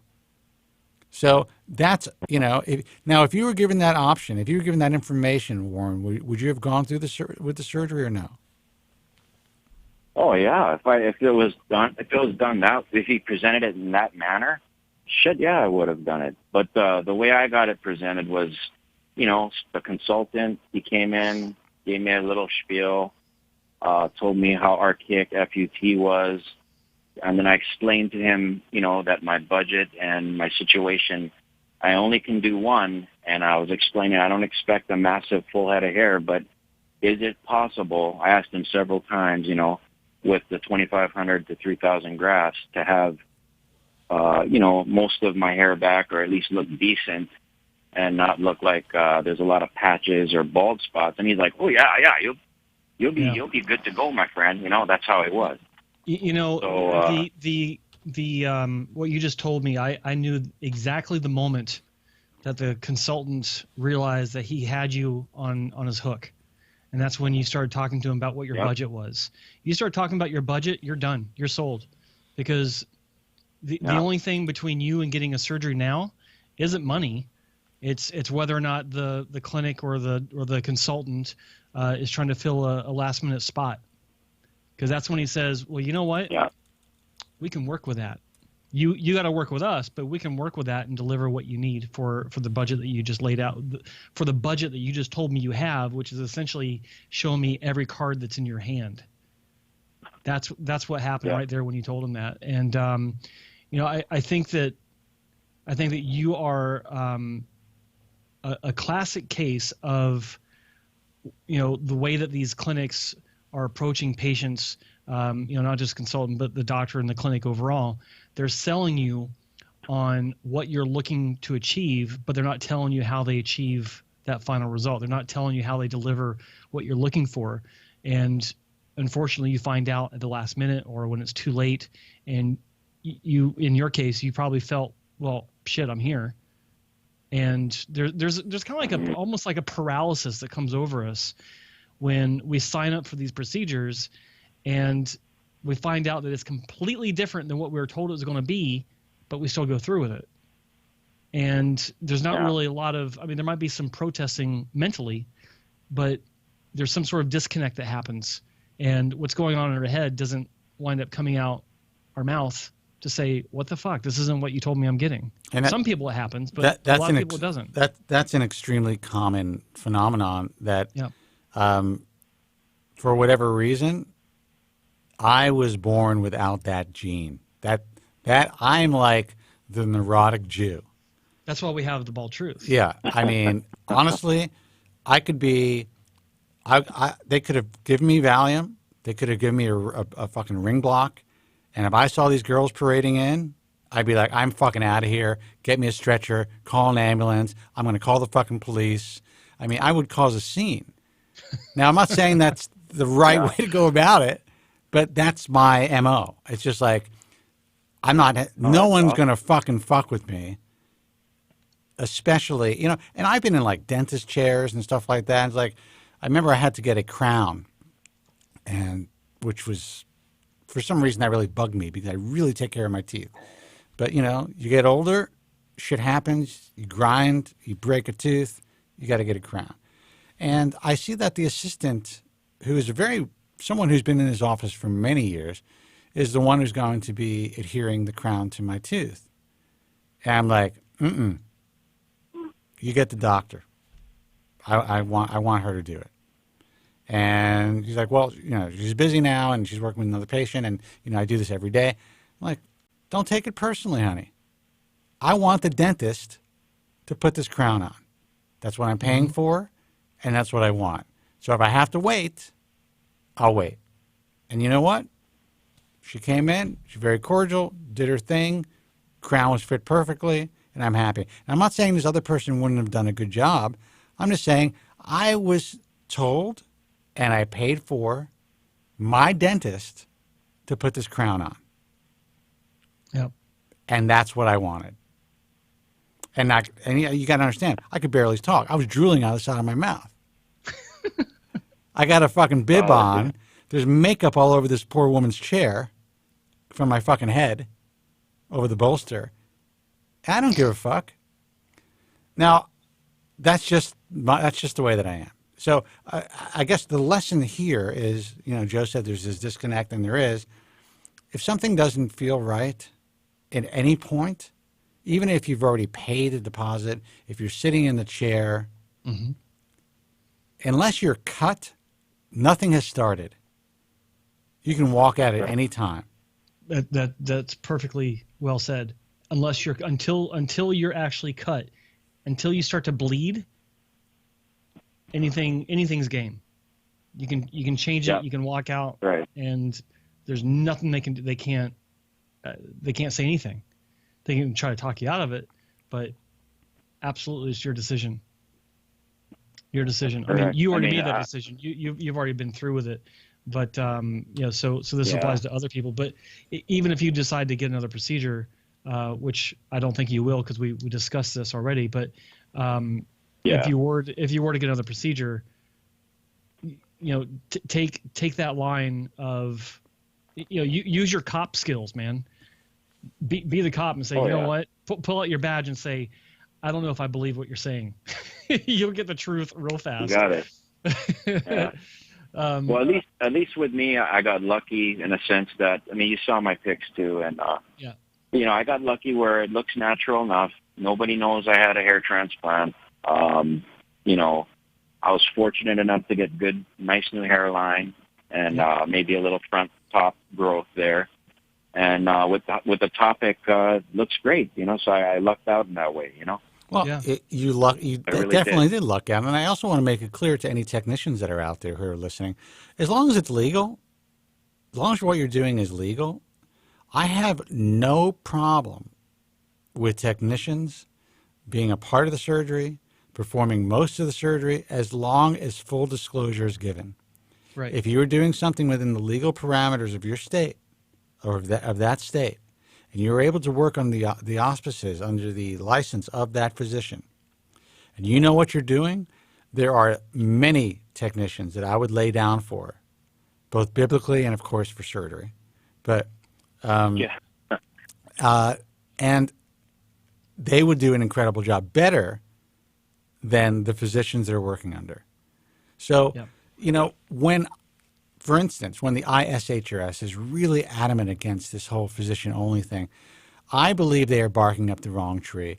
I don't think it's a bad idea, and I think that, yes, it would be great if physicians were performing all of the surgery, but the truth is, the way the industry has grown, most of these physicians, especially the older ones, they didn't grow with it, and now they're trying to play catch-up, and they do not have the experience that many of these technicians have. So in their hands, the procedure may be a real fuck-up. So I think it should be more about concentrating on educating the patient and letting them know what questions to ask, talking about the different commonwealths and states and provinces that allow for technicians to perform surgery and to be that big of a part of surgery, and those who don't, so patients are aware of that. And, just full disclosure. If everyone had full disclosure, then you could ask, okay, the guys in the chat room liked it. Okay, honey, how much experience have you had? How long have you been doing this? Yeah. How long have you worked with this doctor? How long has the team worked together? Yeah. And if they were to provide that information, and I'm talking about real credentials, which is something else that we're working on, because these people need to be credentialed. I got to get some water. Okay. Right back. All right. Definitely. If they are credentialed, then I see no issue with it as long as it's legal and you guys know about it. But I will tell you this. If you're paying full fees for a doctor who has a good reputation and they're not doing the surgery, I'd be fucking pissed. Yeah, that's how I felt. Because he wasn't even in the room, like I mentioned before. He came to do the hairline and checked on me a few times, and that was that, you know? Yeah, I'd be like, look, Doc, I thought I was paying you. You're essentially, pawning the surgery off on technicians who are making, I don't know, maybe you're giving them $1 a graft, or they're making $2,500 for the case or whatever it is. You know what? I want a discount. If you're doing the surgery, I'll pay full price. If the technicians are doing the surgery, I'll pay half price. How's that?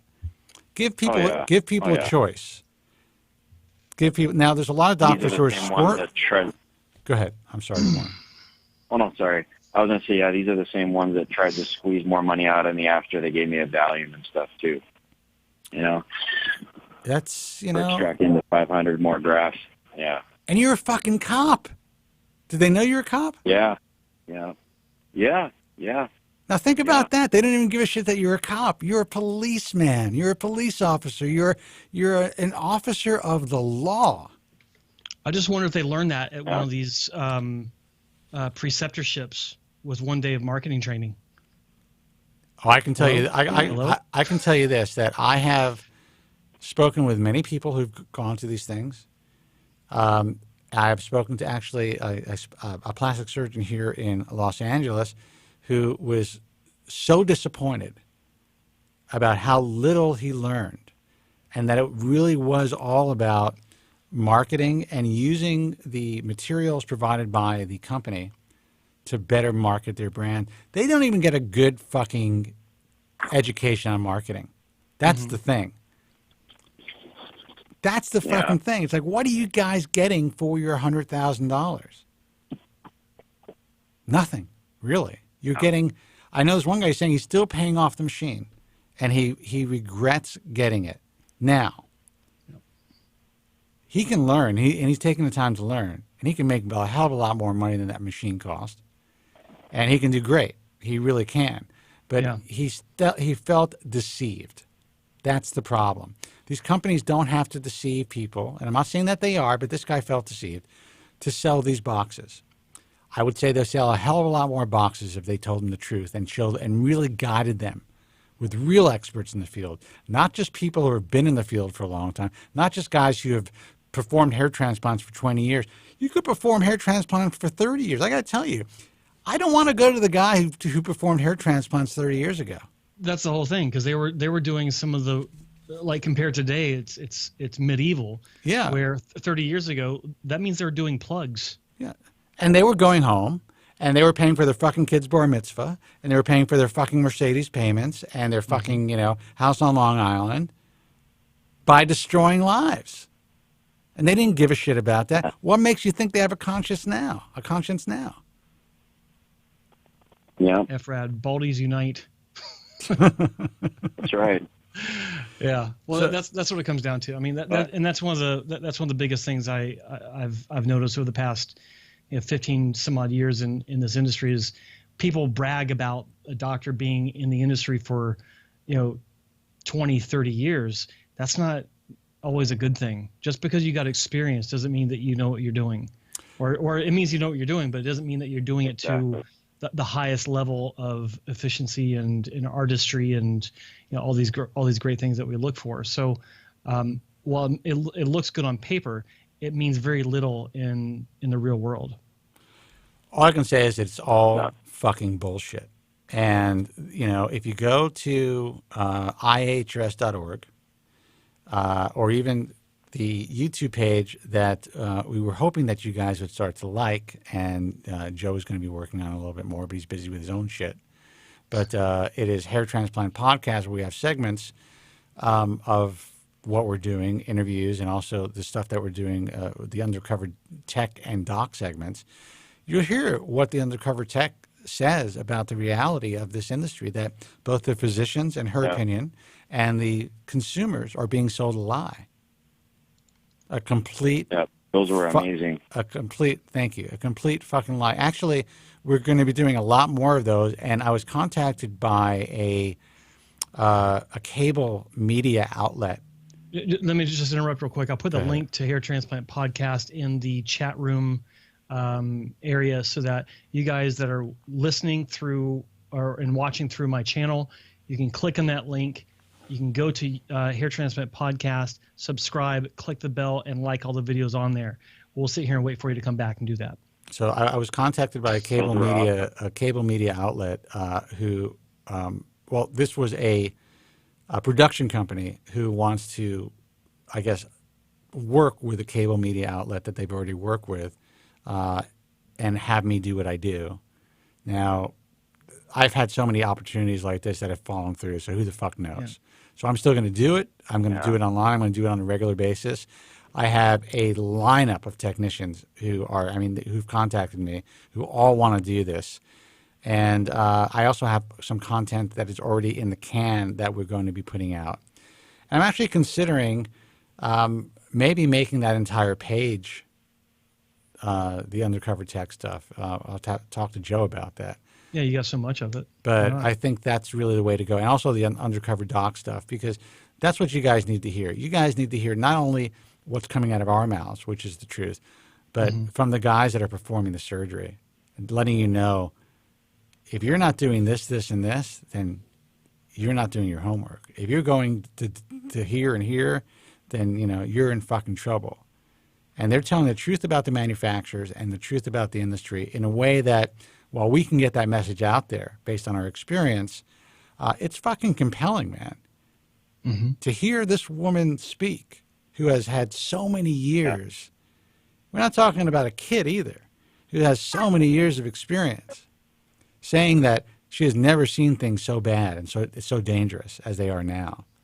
That speaks volumes.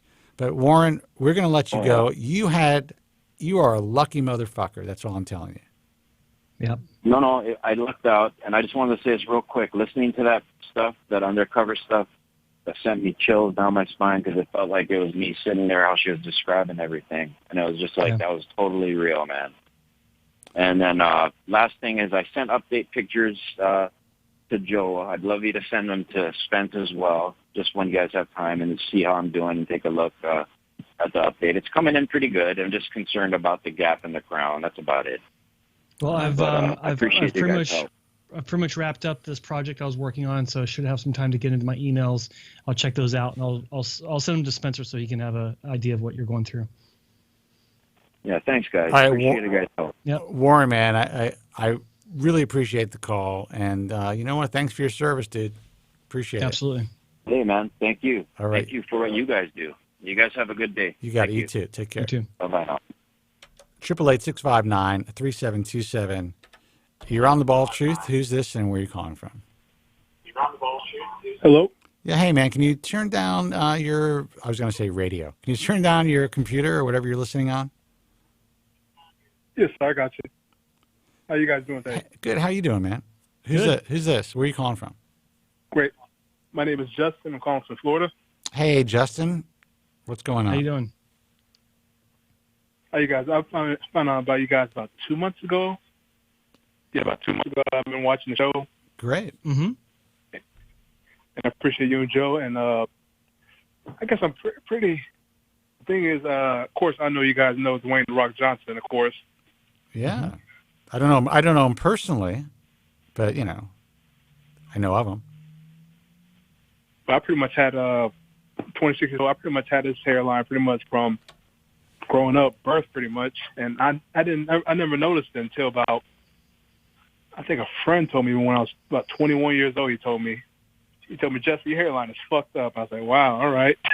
That's he just kind of threw it out there. That's fucking rude, man. Yeah. It was. I was like, I looked in the mirror. I said, hey, look at the picture. I'm like, damn, my hairline is very high back. So you have a hairline like The Rock. Are you a black guy? Yes, I am. Okay. You are the second black guy that is called the new program. And we had this whole thing about Really? about Black Hair Matters. So welcome, dude. That's true. Bald lives matter. That's What I right. heard you say one time. Bald lives matter. Yeah. Bald lives matters and black hair matters. Yeah. Yeah. But I've pretty much been saving my head about pretty much one guard or zero, pretty much my whole life. So as soon as I seen that happen, I said, "Oh shit!" I said, "Oh, it's time to get the razor and shaver cream." I've just been shaving it every day, pretty much. And how's your life? I mean, how do you feel with a shaved head? I looked in the mirror. I said, "Damn, I look the same." Pretty much. I was like, "Oh, That's awesome, man. different." I was like, "Oh." So I mean, so what? So okay, so you're a dark-skinned dude who's able to live his life with a shaved head and look good. Why are you listening to the Bald Show? I've been. That's a good question. I just like hearing the stories and whatnot. And then I go on the forum. I try to tell guys, encourage them by, hey, man, if you can just shave your head and move on with your life, that's good, man. But it's like, hey, whatever it is, if it's a wig or whatnot, because I don't want to be like one of those guys that's gonna be like, oh, don't be a pussy, just shave your head. It's like that's all nothing. I said we all deal with it in certain ways. Your phone is breaking up a little bit, man. But I like your message a lot, so I want to talk to you. Yeah, go ahead. Yeah, I was saying before, I said I'm not one of those guys that's gonna like, oh, don't be a pussy, because you can tell like one of your best guy friends that they're gonna say, oh, don't be a pussy, man. Stop being a bitch. Just shave your head and move on. Like, no, that don't solve nothing at all, because when you first experience it, it's traumatizing for anybody. I don't care who you are. Well, and that's actually the truth. And, you know, there are a lot of guys out there who shave their head, and I really admire that they're able to do that and they're equipped to do it. You're lucky that you look good, or basically the same, like you said, with a shaved head. So you're extremely fortunate.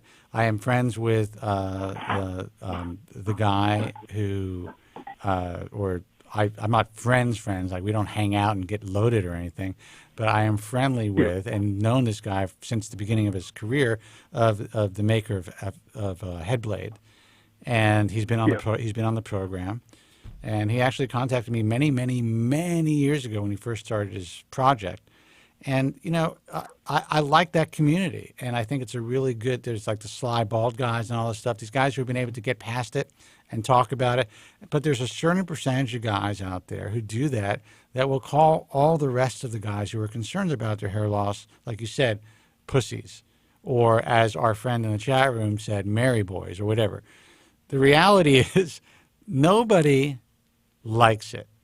Eventually, most of these guys were equipped enough to come to terms with it. But if they had a choice, they probably would have preferred to keep their hair. And that's just true. I would not be on the air for more than 20 years. I would not have a best-selling book in 5 fucking languages. And this would not be a $4.5 billion a year industry if this did not matter to people. So your attitude and the way you're communicating with users on the forum, it's very kind and it's very real, and you know you have empathy, even though you've been able to move on. And I think it speaks to your character to take time out of your day to go to forums to support these guys and guide them. And you've never had a hair transplant. You're shaving your head, and I think it's pretty cool. So congratulations, and thanks for supporting the guys that may not be in the same position as you. No, it's like I'm finally maturing into a man at 26. It's like when I was 21, I was older for my span. I know, especially in the black community, I don't know what it is. It's like we're obsessed with hairlines and whatnot. So when I first seen it, I was like, oh man, because I don't know why. It's just in the African American community.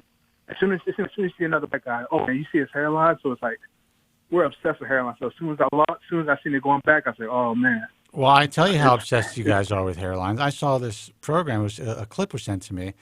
There was his brother who was in fucking prison, who ended up becoming a prison barber, and he was wearing a hat on the air. And during his interview, this guy is in prison for, I don't know, armed robbery or some fucked up shit, dealing with life in prison. And he didn't want to take his hat off on camera because he was balding. Yeah. I was just like, this motherfucker is in prison, you know, and he's fucked up over his hair. And to me, and again, this is very stereotypical, sounding, but you said something very interesting, that black guys or your community are really focused on hairlines. Our community looks at your community as like, you motherfuckers are lucky that you can you could shave your head, because if I shave my head, I'm fucking Kane from Kung Fu, man. That's an old reference. I am like a guy from the future, you know. That's my reality. So, you know, I find it very interesting to hear from different cultures and to see what they think about hair. I understand the whole black woman hair thing forever. And that's a whole bizarre. I mean, I dated a chick many, many years ago. I had no clue that her braids were fake, and I saw one on the bathroom floor, and I was like fucking mortified, man. I didn't know what the fuck it was. I didn't know what to say or do, you know. It's a whole production. It was. I come out of the bathroom, and we were just banging, and I come out of the bathroom with this thing in my hand. I'm like, your hair is falling out. And she was mortified too. You know? So, and then she finally, you know, told me. But I had no idea. You know, I'm some fucking Jewish kid. I had no idea that the sisters are wearing fake hair. Yeah. How old are you? I was like 20 years 26. old. Okay. Yeah, I was like 20 years old at the time. You know, I was just like, and she was smoking. I mean, it was ridiculous how hot this girl was. And she had this full head of braids. And stupidly, I thought, wow, her hair is really long. She must have taken forever to grow her hair out and put in the braids. Yeah. Meanwhile, she had relatively short hair, and this fucking shit tied into her hair. You're laughing because you know this, but how am I supposed to know? No one told me. Yeah, this isn't something. It's not like common knowledge of what these women go through, right? Honestly, to me, it was almost like I could have found like her prosthetic leg in the bathroom. It's about the same, if not worse. Yeah, and you know, again, obviously, I was cool with it, but I didn't understand it. Yeah. So speaking to guys from different cultures about their hair, and you know, dealing with the stereotypes that we think of as Caucasian guys, like, well, how lucky you guys are. You guys are suffering in silence, man. It's like the guys on the down low. Yeah. Pretty much. Yeah. Look at Ron James. He's still getting roasted over his hairline. Oh, dude, people will not stop fucking with that guy. Jeez. You know? Especially now that he's had to go to a real team. What? Yeah. But what? But I can imagine, because we're not brutal about it. I can imagine in your culture, you guys are fucking brutal. Yeah. With this guy's hairline. Oh God.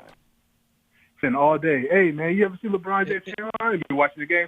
Oh man, this hairline's fucked up, man. Oh. And don't get started on Jamie Foxx. Oh God. Oh yeah. Now, let's get started on Jamie Foxx, because I will tell you that this guy was he was going towards a Norwood 3 at one point. And if you see him in living color, I mean, this guy, it looked like he had, you know, like cotton candy on his head, like just on the top of his head. And I mean, his hairline was so high naturally. I have to say that the work and the paint job actually is really good. Even the wig that he was using for his Wanda, even that was a high hairline. Yeah. Showing his real hairline was naturally higher than that. I have to tell you though, we've seen the strip scar. I mean, alleged strip scar. Alleged. Yeah. Alleged lawyers out there. Strip scar. But I have to say that all of the correction that he had done really worked out for him. Yeah. I mean, what do you guys think in the black community? What do you think of his hairline? I think it looks amazing on it. It does. It looks, before his hairline was just like another, and I used to hear his hairline all the time. Hey man, look at Jamie Foxx's hairline. As soon as he get on the screen, yeah, his friends, oh God, his hairline is fucked up, man. Hey, shit. His barber is fucking him up. I'm like, damn. and yeah, at one point he had jacked up teeth too. That all was corrected. Everything was fixed. You know, and like he got really super buff, and he's incredibly talented, like just amazing actor, performer, singer, musician, yeah. comedian. This guy was born with so much, but he wasn't born with the best hairline. He wasn't born with the best looks in general. But I have to. He ended up. You know who else? He turned out being a good-looking dude. So, yeah, go ahead. You know who? You guys ever heard the rap? I guess the R&B singer Neo. Yeah, sure. Yep. I'm some old Jewish guy. Yeah, sure. I actually have because I hang out with younger people. But go ahead. Remember, he always used to wear his hat. I'm like, man, I've never seen Neo without his hat on. He's always wearing his hat on everywhere. Yeah. And I remember he got arrested. As soon as in the mug shot, his hairline was just. Best people, my friends roast him all the time. His hairline looked like a damn Batman suit. It was just ruthless. I'm like, man. Dude, is there like some underground, like a black baldness form that I should know about and maybe I can get in on? Because I want to read about this stuff. I wish it's not even just friends, cousins around it. I want to read how you just destroy each other on this stuff because it's like you guys are brutal. Would it be offensive if I started one? I'll pay for it all. You guys can just go at it, man. No. That would be hair loss appropriation. I go to my cousin's house right now. You see him, someone get edged up right now. I'm telling you guys. Okay, the clipper's going. Take fucking clippers. Yeah, I mean, it's funny. It is a very cultural, the whole barbershop thing. I mean, it's just this very interesting cultural phenomenon that, frankly, our barbershops, I mean, they were kind of fun when we were kids, Playboys and stuff like that. It's the first time I saw Bush. It's great, but it's just not the same. You pay the guy, you got, when you're a little kid, you got a lollipop, you get out of there. But I think even kids in your community who go into the barbershop probably learn so much just hanging out there. Well, it's a cultural, it's definitely a cultural thing. It's like you don't see a movie named Barbershop with a bunch of Jewish people hanging around. No, I'm jealous. I'm jealous about the whole thing. True. Even religion. Great. Judaism is so fucking depressing. You guys have so much fun in church. I had to suffer. I mean, my father smelled like Schlitz and Dentine. He'd take me to the temple. It was so depressing.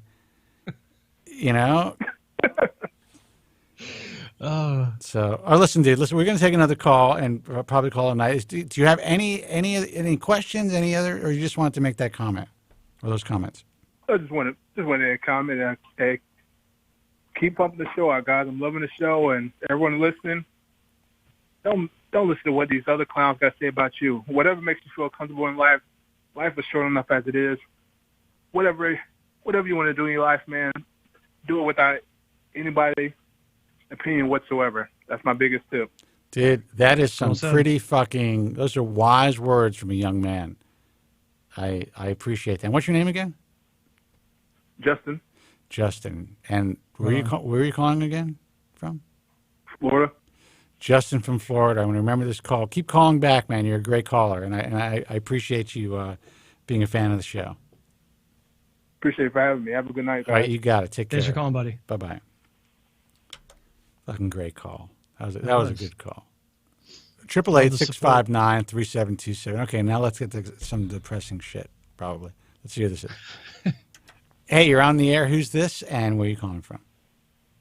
It's Mo from New Jersey, and fuck you guys for thinking this is going to be depressing shit. What's happening, Mo? How are you? What's up, Mo? You are certainly not. You are not a depressing guy, Mo. And another thing. Look at the stains on my pits.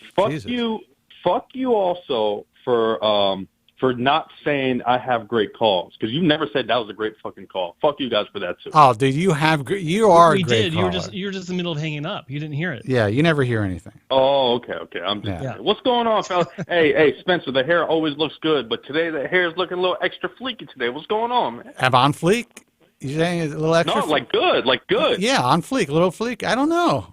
I've just a lucky day. I don't think we've seen him since he got a haircut, have we? Or was that Friday's show? No.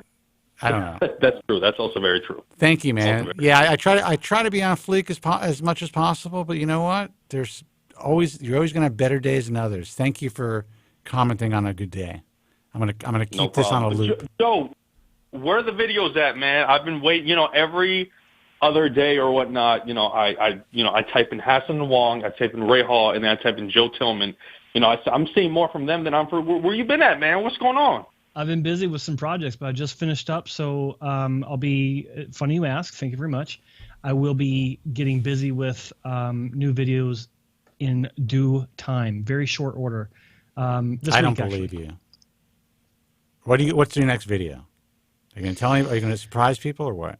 Well, I got several videos in mind. I just got to pick which one I want to do. You got any suggestions, Mo? What do you want to hear about? What do you want to learn? Well, let me do this. I actually had a question. So Okay. maybe this happens. It's to pick off one of your videos. I know you talked about like biotin and all these other supplements and whatnot. Mm-hmm. I don't know if you guys would know, but there's this new thing. It's not new, but intermittent fasting. So essentially, for those callers that don't exactly know, intermittent fasting is basically when you deplete your body. Basically, when you don't eat breakfast and your first meal is on average, let's say 2:00. Right. So what you do is you have like your first meal at 2:00. You're allowed to have coffee in the morning, things like that, black coffee. And then you kind of just have small meals and have one large big meal of, later on during the day. So you fast throughout the day and you have like a 6-hour eating window. So within those 6 hours, so let's say 2, 3, 4, 5, 6, 7, 8. So within 2 to 8 o'clock, you're supposed to eat, and you're really supposed to have one big meal. And obviously that big meal is considered, to have like, really healthy stuff, low carb, high protein, maybe a little bit of fat. So there's this new, obviously, that Now, what I've been doing is that I have been doing intermittent fasting because, I was actually a little injured and I put on some weight, and I was trying to find some quick way to lose weight, and I have. But what I noticed was that I noticed a little bit of hair fall, and because I've had my hair loss a little, not a little, quite sustained. But then I started taking biotin, and I've been following your videos, obviously, regarding the other stuff. And you're saying basically, how if you eat healthy and whatnot, and you're right, you should do that. But I started taking biotin, and I noticed a lot of and I've started taking other supplements just for like, I dislocated my shoulder, so I would take like, calcium supplements and, multi-minerals, just for the injury. And I noticed that my actually hair loss would stop, and I'm eating healthy. So do you think it's for people who are following these kind of regimens, since at the end of the day, you are depleting yourself of a lot of nutrients, however you cut it, do you think it would be good for them to actually take biotin and maybe some other supplements? Well, man, it's a good question, but it's such a wide possibility of answers because the variables are so widely questionable as well. I mean, it's like, okay, so in your case, you went to intermittent fasting. It could be asked, or it could be argued that your switch from your normal diet to intermittent fasting could have induced some sort of minor effluvium issue, and then it stopped just on its own, but just happened to be around the same time you started taking biotin. We didn't talk about the time frame, but there are so many things that can contribute to this that it's really difficult for me to say if taking biotin would. I want to say it wouldn't hurt, but at the same time, too much biotin can actually hinder the absorption of other essential minerals and vitamins. So I don't want to really want to say that it won't hurt you, because I just don't know. Right. Do I think it'll help? Again, based on the repeating what I said in the video, you'd have to have an actual biotin deficiency for any sort of biotin supplement to make any real noticeable improvements for you, not just with hair, but with anything. Biotin's in everything. Not literally, but it's in a lot of the foods that we eat, and you don't need a lot to begin with to have your recommended daily intake. It doesn't take much. It's very low amounts of biotin, or B7, as it's also known, to be considered helpful for your diet. So I don't know. If people have extreme diets where they're cutting out a lot of different foods, maybe. Right. And I don't think there's an issue. I mean, you got to take a lot for there to be any sort of negatives on that side as well. It's just so little studied as far as the subject goes with regards to hair loss. I really can't say. I don't know. Well, I can tell you this. You said something interesting, that you're depleting yourself of a lot of nutrients when you're intermittent fasting, but that's not necessarily true. I mean, if you have a 6 or 8 hour window to eat, most people use an 8 hour window to eat for intermittent fasting. So say they'll have their first meal, their last meal at whatever, I don't know, 10 or 7. Don't make me do math. Yeah, something like that. and then have their first meal at 1. If you load yourself up with enough food, you're going to get the same nutrients as if you were eating throughout the entire day. So you don't have to deplete your body of nutrients, and your body's not naturally depleting itself of nutrients. It's using every nutrient that possible that you are ingesting just within that window of time. The only thing about intermittent fasting is that your body is not working as hard throughout the day to digest food. And also, especially if you're doing lower carb, it's kind of like it's kind of akin to being on a ketogenic diet. Yeah, and that's really honestly, it's probably an easier way to have that kind of ketogenic effect, as far as at least in theory, preventing tumor formation or cancer formation. And also helping you with maintaining a natural weight. I mean, we are the only animals in nature whose weight isn't self-regulated. Right, yeah. We're fucking ridiculous. There's not an animal in nature that's not like, okay, I had enough, boom, go on, live their life. They are perfectly muscular, as long as they're healthy, muscular, strong creatures built to live and be, how they are for their entire lives. Yeah. And and they know how much nutrition they need. It's hardwired into their brain. Right. So anyway, I went off on a tangent, but I don't think you are losing any nutrients by intermittent fasting. You actually may be increasing your nutrient intake because you're probably more careful with what you're putting into your body. Yeah, no, definitely. That was probably poorly worded. It's just that, I will say this. I think in the first few days, not even the first week, first few days, since you're getting used to it, I think maybe that may be the only time, I'm just speaking for myself, that I might have. But yeah, no, I definitely think you're right. I think that was poorly worded on my part. Because, I am eating, strawberries, and I am eating, turkey or chicken, or maybe a little bit of lamb. I am having avocado, and otherwise, generally I eat healthy anyway, even if I'm not, obviously because you guys know I had psoriasis, and since then I've been pretty much clean.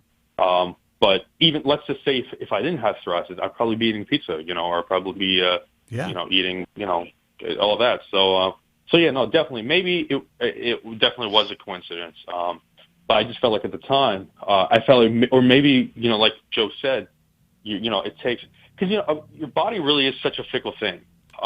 It's just so, it can react to, especially with somebody that's had autoimmune issues with me. My body's really my guinea pig. When I was first kind of treating myself, obviously with my doctor, but kind of looking at how I can get my situations fixed, I went dairy-free, I went gluten-free, so I did that, and I did loads of other things. So I cut that all of a sudden, and basically I cleaned up, and I would kind of just test myself. So I'm like, you know what? Okay, so obviously it's one of these things that's kind of flaring up. So let me try bringing dairy back and seeing if I have, even small flakes. So I bring dairy back, and I realized with dairy I didn't have any issues. So I'm like, all right, let me bring this back. And then I'm like, let me bring a little bit of carbs back. Let me bring back gluten. And then I'm like, all right, gluten. I'm like, okay, if I have a little bit. It's called an elimination diet, and that they work. Yeah, essentially. Yeah. Yeah, and obviously with other factors, gluten is the main thing. I can have gluten, but I notice I can have it a little bit here or there, maybe on a cheat day, but I can't have it like 3 times, in a row. If I do need to have it, I space it out, every 2 days or every 3 days. But I don't even, just for dietary reasons, actually, I'll have it like once a week. Again, I'm not a physician, but allergies and autoimmune disorders and food sensitivities and all that stuff, which can cause autoimmune issues. It's like you got to think of it like a bucket of water, drops just going into the water. And eventually, if too many drops go in, you overflow. So if someone has a food allergy, for instance, or a food sensitivity that causes a autoimmune response, whether it's rosacea or psoriasis or some sort of, dermatitis or, whatever, they may be able to eat a certain food once a month or twice a month and really enjoy it and not have any issues at all. But if they have it 3 days in a week, all of a sudden, Joe, we just lost your camera. All of a sudden, as you pointed out, they're going to have issues. So that's why I think elimination diets are really fucking awesome. And sadly, most physicians who are treating you for all of these conditions normally don't go to diet first.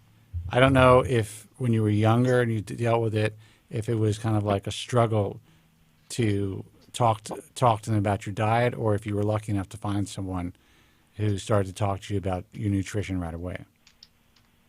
Right. No, that's definitely 100% factual, and it's actually I just wanted to bring up. It was your previous caller. Speaking of, the grass is always greener. I'm South Asian, right? So obviously our hair is, so Asian hair, similar to Caucasian hair. Right. We always think black people are like the luckiest ones where they can like shave their head. Oh yeah.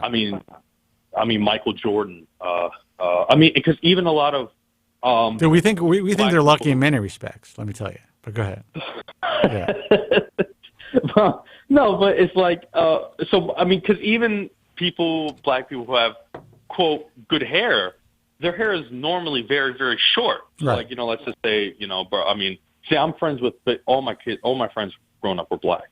So that's why my name's Mo Pleasure, by the way, because, I was friends with a lot of black people. Right. But anyway, so it's, but like, for example, let's say Barack Obama, right? Yeah. His hair is very, he's in the black community, he's considered, for many reasons, almost a demigod. But of course, even for hair, they have Obama's got great hair. His hairline's right and tight. And it's all that. But if you think about it, it's if he shaved his head. Obviously there'd be a difference in his look, but it wouldn't be that drastic because a lot of times their hair is just so it's so short. Many of the times. It essentially all it does is frame his face, but because he has such good eyebrows, he would be a guy. He has big ears, so that could be a deficit, but it's still so short that his looks wouldn't change that much at all. And he actually might look younger. He let his hair go gray. It's funny how they say that his tenure, his time in office or his presidency is what really exacerbated or hastened the graying process. It is my estimation as an expert in this field, and again, this is just my opinion, that during the election that he was dyeing his hair. Oh, I 100% agree. I don't know if that's true, and it's just my opinion.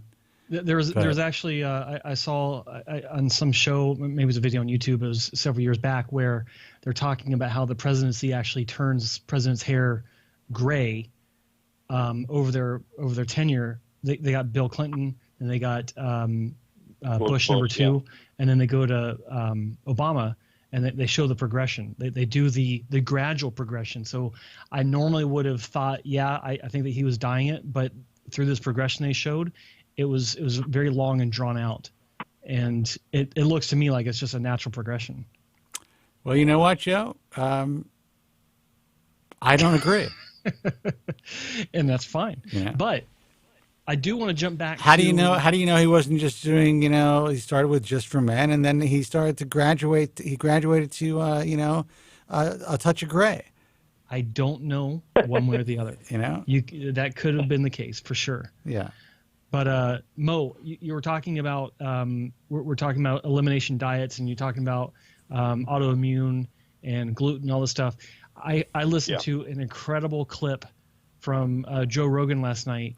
His show wasn't last night, but it was a clip I saw last night. It was a very recent episode where he had Jordan Peterson, and Jordan Peterson was talking about his own battles with diet. and his daughter, who has a really tough autoimmune issue, where by the time she was 15, she'd already had several joints replaced. And oh wow! So long story short, he was talking about how going to a meat and like a steak and green vegetable diet, paleo, really helped. Doing paleo, he didn't refer to it as paleo, but that's what he was talking about. Then he went one step further because he's still having problems, and all this was at the suggestion of his daughter, who was doing all this research.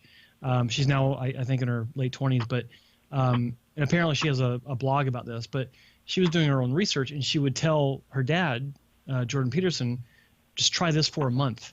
And he'd be like, well, I can do that for a month, see how it works out. For the past 3 months, he's been on a meat-only diet.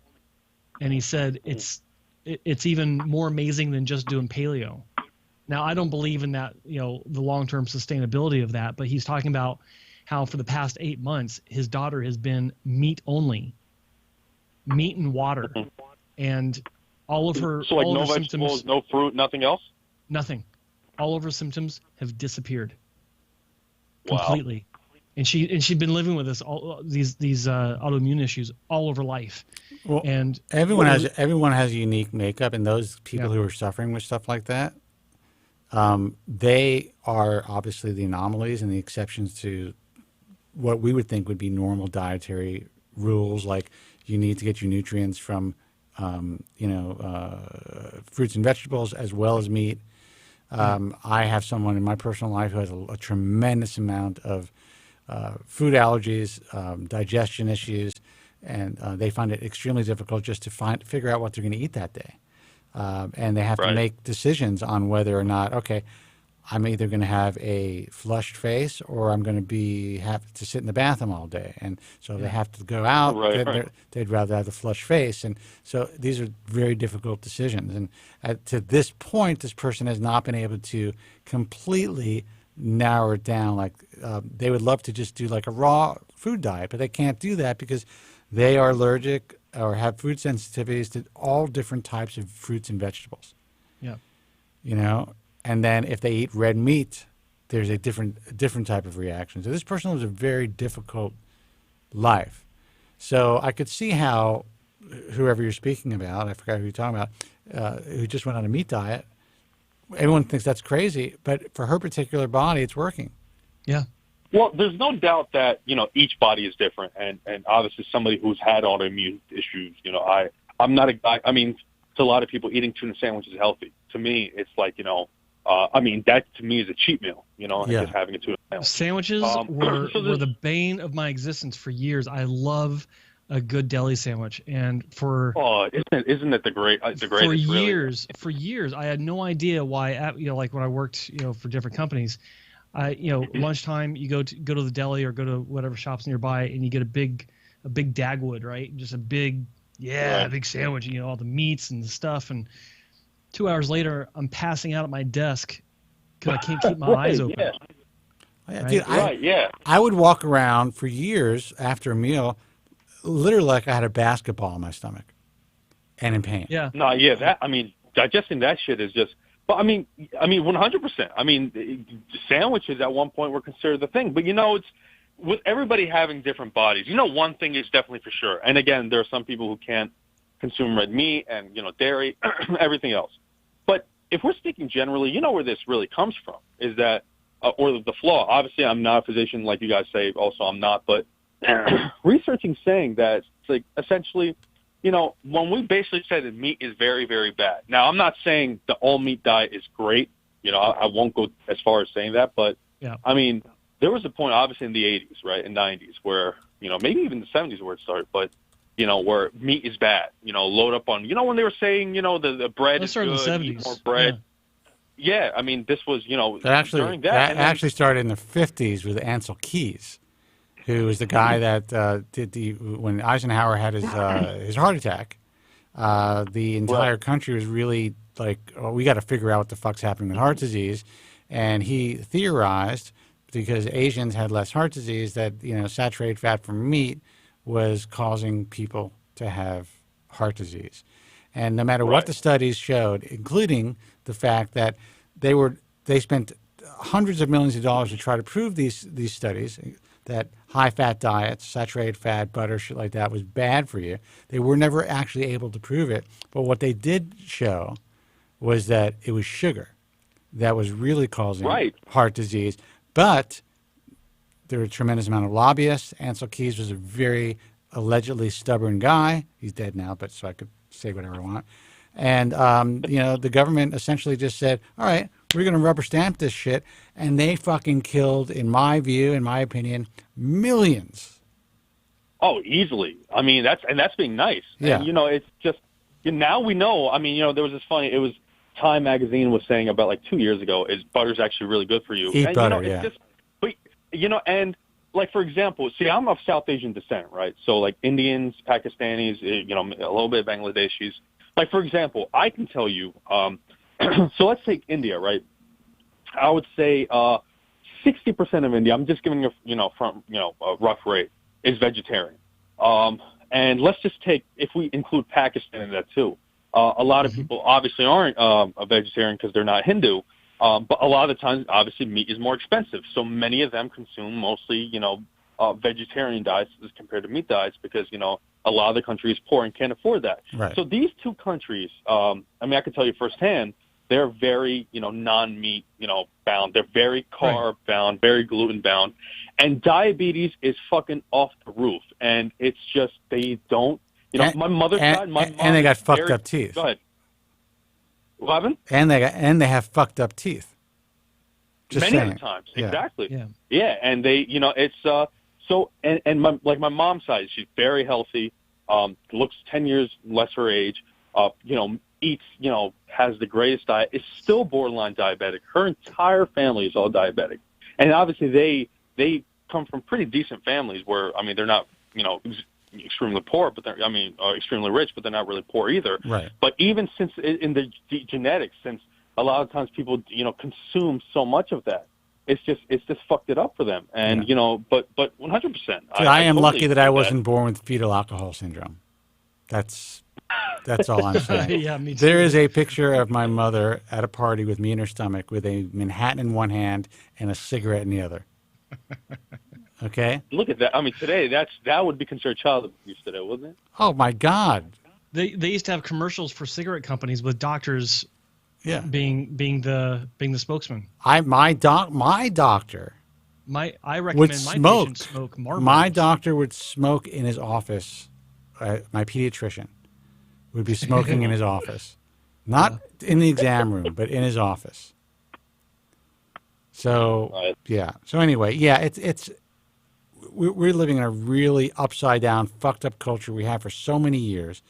And there's just, essentially, this is what I try to tell young guys. And guys, we're gonna close up shop after this call. Just about everything is bullshit. Just about everything we were taught to believe 100%. Is bullshit. We live in a world of fucking hypocrisy and bullshit. I mean, anyone who's getting married in the 21st century is living off that bullshit too, in my view. The whole fucking world is fucking nuts. Sorry, dude. The whole fucking world is just living a lie. They don't want to. They don't want to come to terms with the reality of the situation. I have friends and family, whatever it is, and they talk about their kid, and then they have a couple of drinks in them. And I remember just one woman who's like, you think she's mother of the fucking year. She tells me, she goes, if I had to do it all over again, I mean, I love my kids, I love my husband, but I probably wouldn't do it. Yeah. Wow. This is after like a couple of cocktails. And I'm thinking, how is that a good thing? A lot of people say that. Right. Sure. Yeah. So anyway. I've heard that. Yeah. So anyway, listen, Mo, you're always a great call, by the way. This is a great call. Thank you. I had to say that. I'm just saying. You guys what a great call.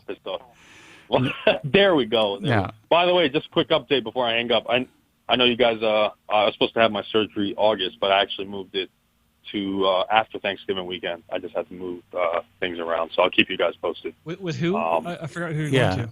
I did too. Hassan Wong, Dr. Hassan. I was going with Dr. Hassan. I was supposed to have mine August, but I actually got a new job, and I didn't really want to leave in between then. So Smart. I moved it over to November. So so I'll keep you guys posted. That's a good move. All right, man. Well, listen, good luck. Thanks for the call, and I'm glad you're doing well. And you know what? Maybe the biotin is helping to some degree. If you don't feel that it's harming you in any way, then what's the point? You know, why not take it?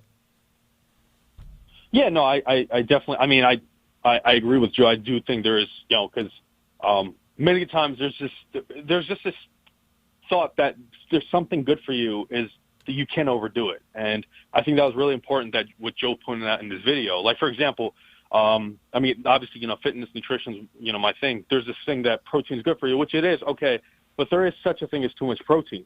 So, but people don't think that, you know, so they think something's really good, they keep taking it. So you think about biotin and vitamin B, people take so much of it and they can't absorb all that shit. So I definitely do think Joe was being right that you can't overdo it. I mean, if you need to take it from me, maybe it would be good, but there is such a thing as too much. So that's definitely a great point. And we you know, in North America in general, I mean, that's just the ideology that goes along with anything that can benefit us. Well, it's like, well, if this much works great, then why not just kick it into overdrive and double it or triple it, or add as much as we can and oversaturate, you know, whatever it is that we're trying to do with more and more and more.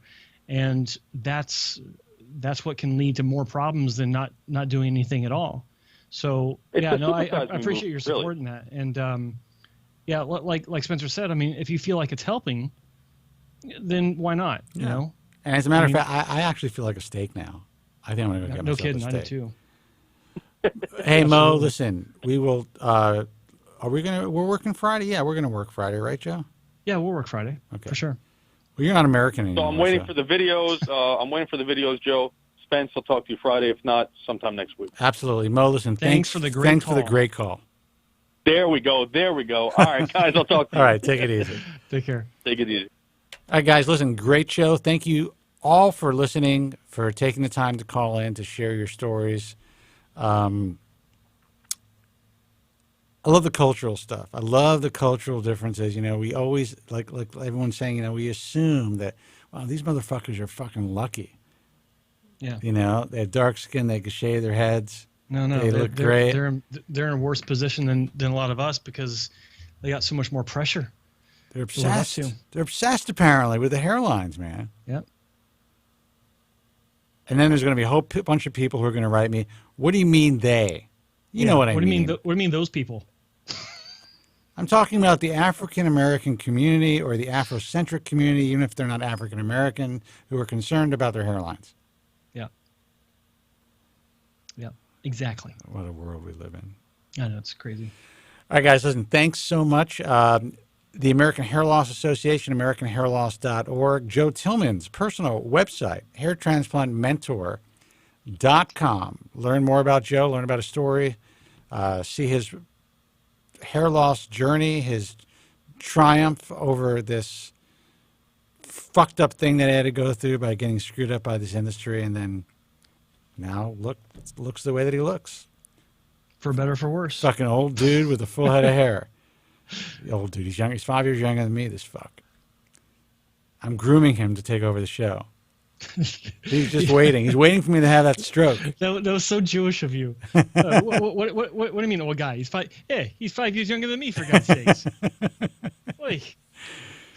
I'm a Jew from New York, and it's gonna come out more. I have a feeling. That's the scary part. Well, as you get older, yeah. Well, I get together with like my family, and back, you know, whether it's in Queens or in Long Island or whatever. It's just like I all of a sudden I sound like Maury.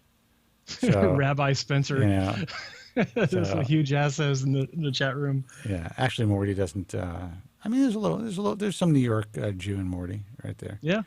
So all right, guys, AmericanHairLossAssociation.org. I just mentioned thebaldtruth.com. Sorry, we have not put up any archives for a while. It's going to happen. I actually have them. I worked on some today. We will be putting stuff on the podcast. I know you don't believe me, but you will see. So you will be able to download directly from iTunes. And obviously, you could always view the show directly on Joe Tillman's YouTube page, which is Joe Tillman. I'm sorry, which is YouTube. HairTransplantMentor.com, HairTransplantMentor. No, it's YouTube.com/. / hair transplant mentor. What'd I say? hairtransplantmentor.com / hair transplant mentor. Yeah, I'm distracted. That was an old man move. It was. What else? Guys from Queens. That's guysfromqueens.com. Check out the Guys from Queens Network. By the way, there's a comedian by the name of Tim Dillon. He used to be on with us on the Guys from Queens. If you look at my Facebook page, you actually will see an image of him from a time when he was on Andrew's network on my computer. And he now has a Netflix special, a comedy special. So you might want to check that out. So believe it or not, some of the guys from Queens actually make it in this world. So check out guysfromqueens.com. They have a lot of really interesting shows. And the one show that is really popular is Mat Men. All of you guys are interested in professional wrestling. It is one of the most popular shows online for the professional wrestling groupies and the crowd. And this is not to, I'm not saying anything. I don't quite get it. I try to. I've sat in Andrew's home to watch wrestling with him. He's all dressed up in his outfit, you know, and all that stuff. I just can't seem to get into it. I don't know what it is. I guess you got to grow up with it. I did grow up with it and left it behind. You did. That's all I got to say. Yeah. Well, whatever. I mean, you left the white bread bologna sandwiches behind too, I bet. Pretty much. Right. Yeah. Bologna sandwiches and dusty roads. Andrew will understand what that means. He probably will. Yeah. Dusty Rhodes is a wrestler, right? Yeah. Yes. So, all right, guys. I think I gave out all the websites. The International Alliance of Hair Restoration Surgeons is IAHRS.org. If you're considering hair transplant surgery, do yourself a favor. Check out the IAHRS, and it's a great place to start your search. But again, there's not a doctor in this field. If you perform surgery long enough, someone is going to think they're fucked up, or someone is actually going to be fucked up. That is the way of the world in cosmetic surgery. So do your homework. Until next, oh, by the way, you got to talk about, what's his name site? Hairlossexperiences.com. It is a primarily UK-based forum, but being the internet, everyone's got access to it. Great information, great setup, because the people that run, or the guy that runs that forum, understands what it's like to be a patient. He's a repair patient like myself. He's been repaired, loving life, and wants to make sure that information that his readers get to is as solid as possible. And he works with us because he believes in our message, and he's one of the good guys to work with. Always great to work with sane people in the hair industry. They're few and far in between. There's about 7. Maybe 8. Yeah. All right, guys, until next time. Oh, by the way, happy 4th to everybody. Have a safe happy 4th and fun and relaxing 4th of July. Let's try to take a day off of worrying about hair. Well said. I won't be able to, but all of you guys who are probably more well than I am. Do as I say, not as I do. Yeah, give it a shot. Until next time, be strong, God bless, and thank you so much for listening. Thank you very much. I'm sorry for any inconvenience you may have been put to prior to the programme, and I'm glad you enjoyed it. And if you could now leave by the exits at the rear, that would be splendid. Thank you. Good night. Bud Light presents Real American Heroes. Real American heroes. Today we salute you, Mr. Really Bad Toupee Wearer. Mr. Really Bad Toupee Wearer. More than any neon sign or exploding scoreboard ever could, your chrome dome cover says, "Hey guys, look at me." What could you be thinking? You think it looks natural, but it couldn't look phonier if it had a chin strap. Made of space-age fibers, it can repel anything. Rain, wind, snow, and especially young women. I don't think so. So crack open an ice-cold Bud Light, Mr. Stud in a Rug. Then crack open another for that thing on your head. I don't think it's on straight. Bud Light Beer, Anheuser-Busch, St. Louis, Missouri. I always hear a lot of guys calling in, and they're always like, down and out about their haircuts. Sure. I lost my hair when I was 16 to 17 years old. That's heavy. Oh man, I'm sorry to hear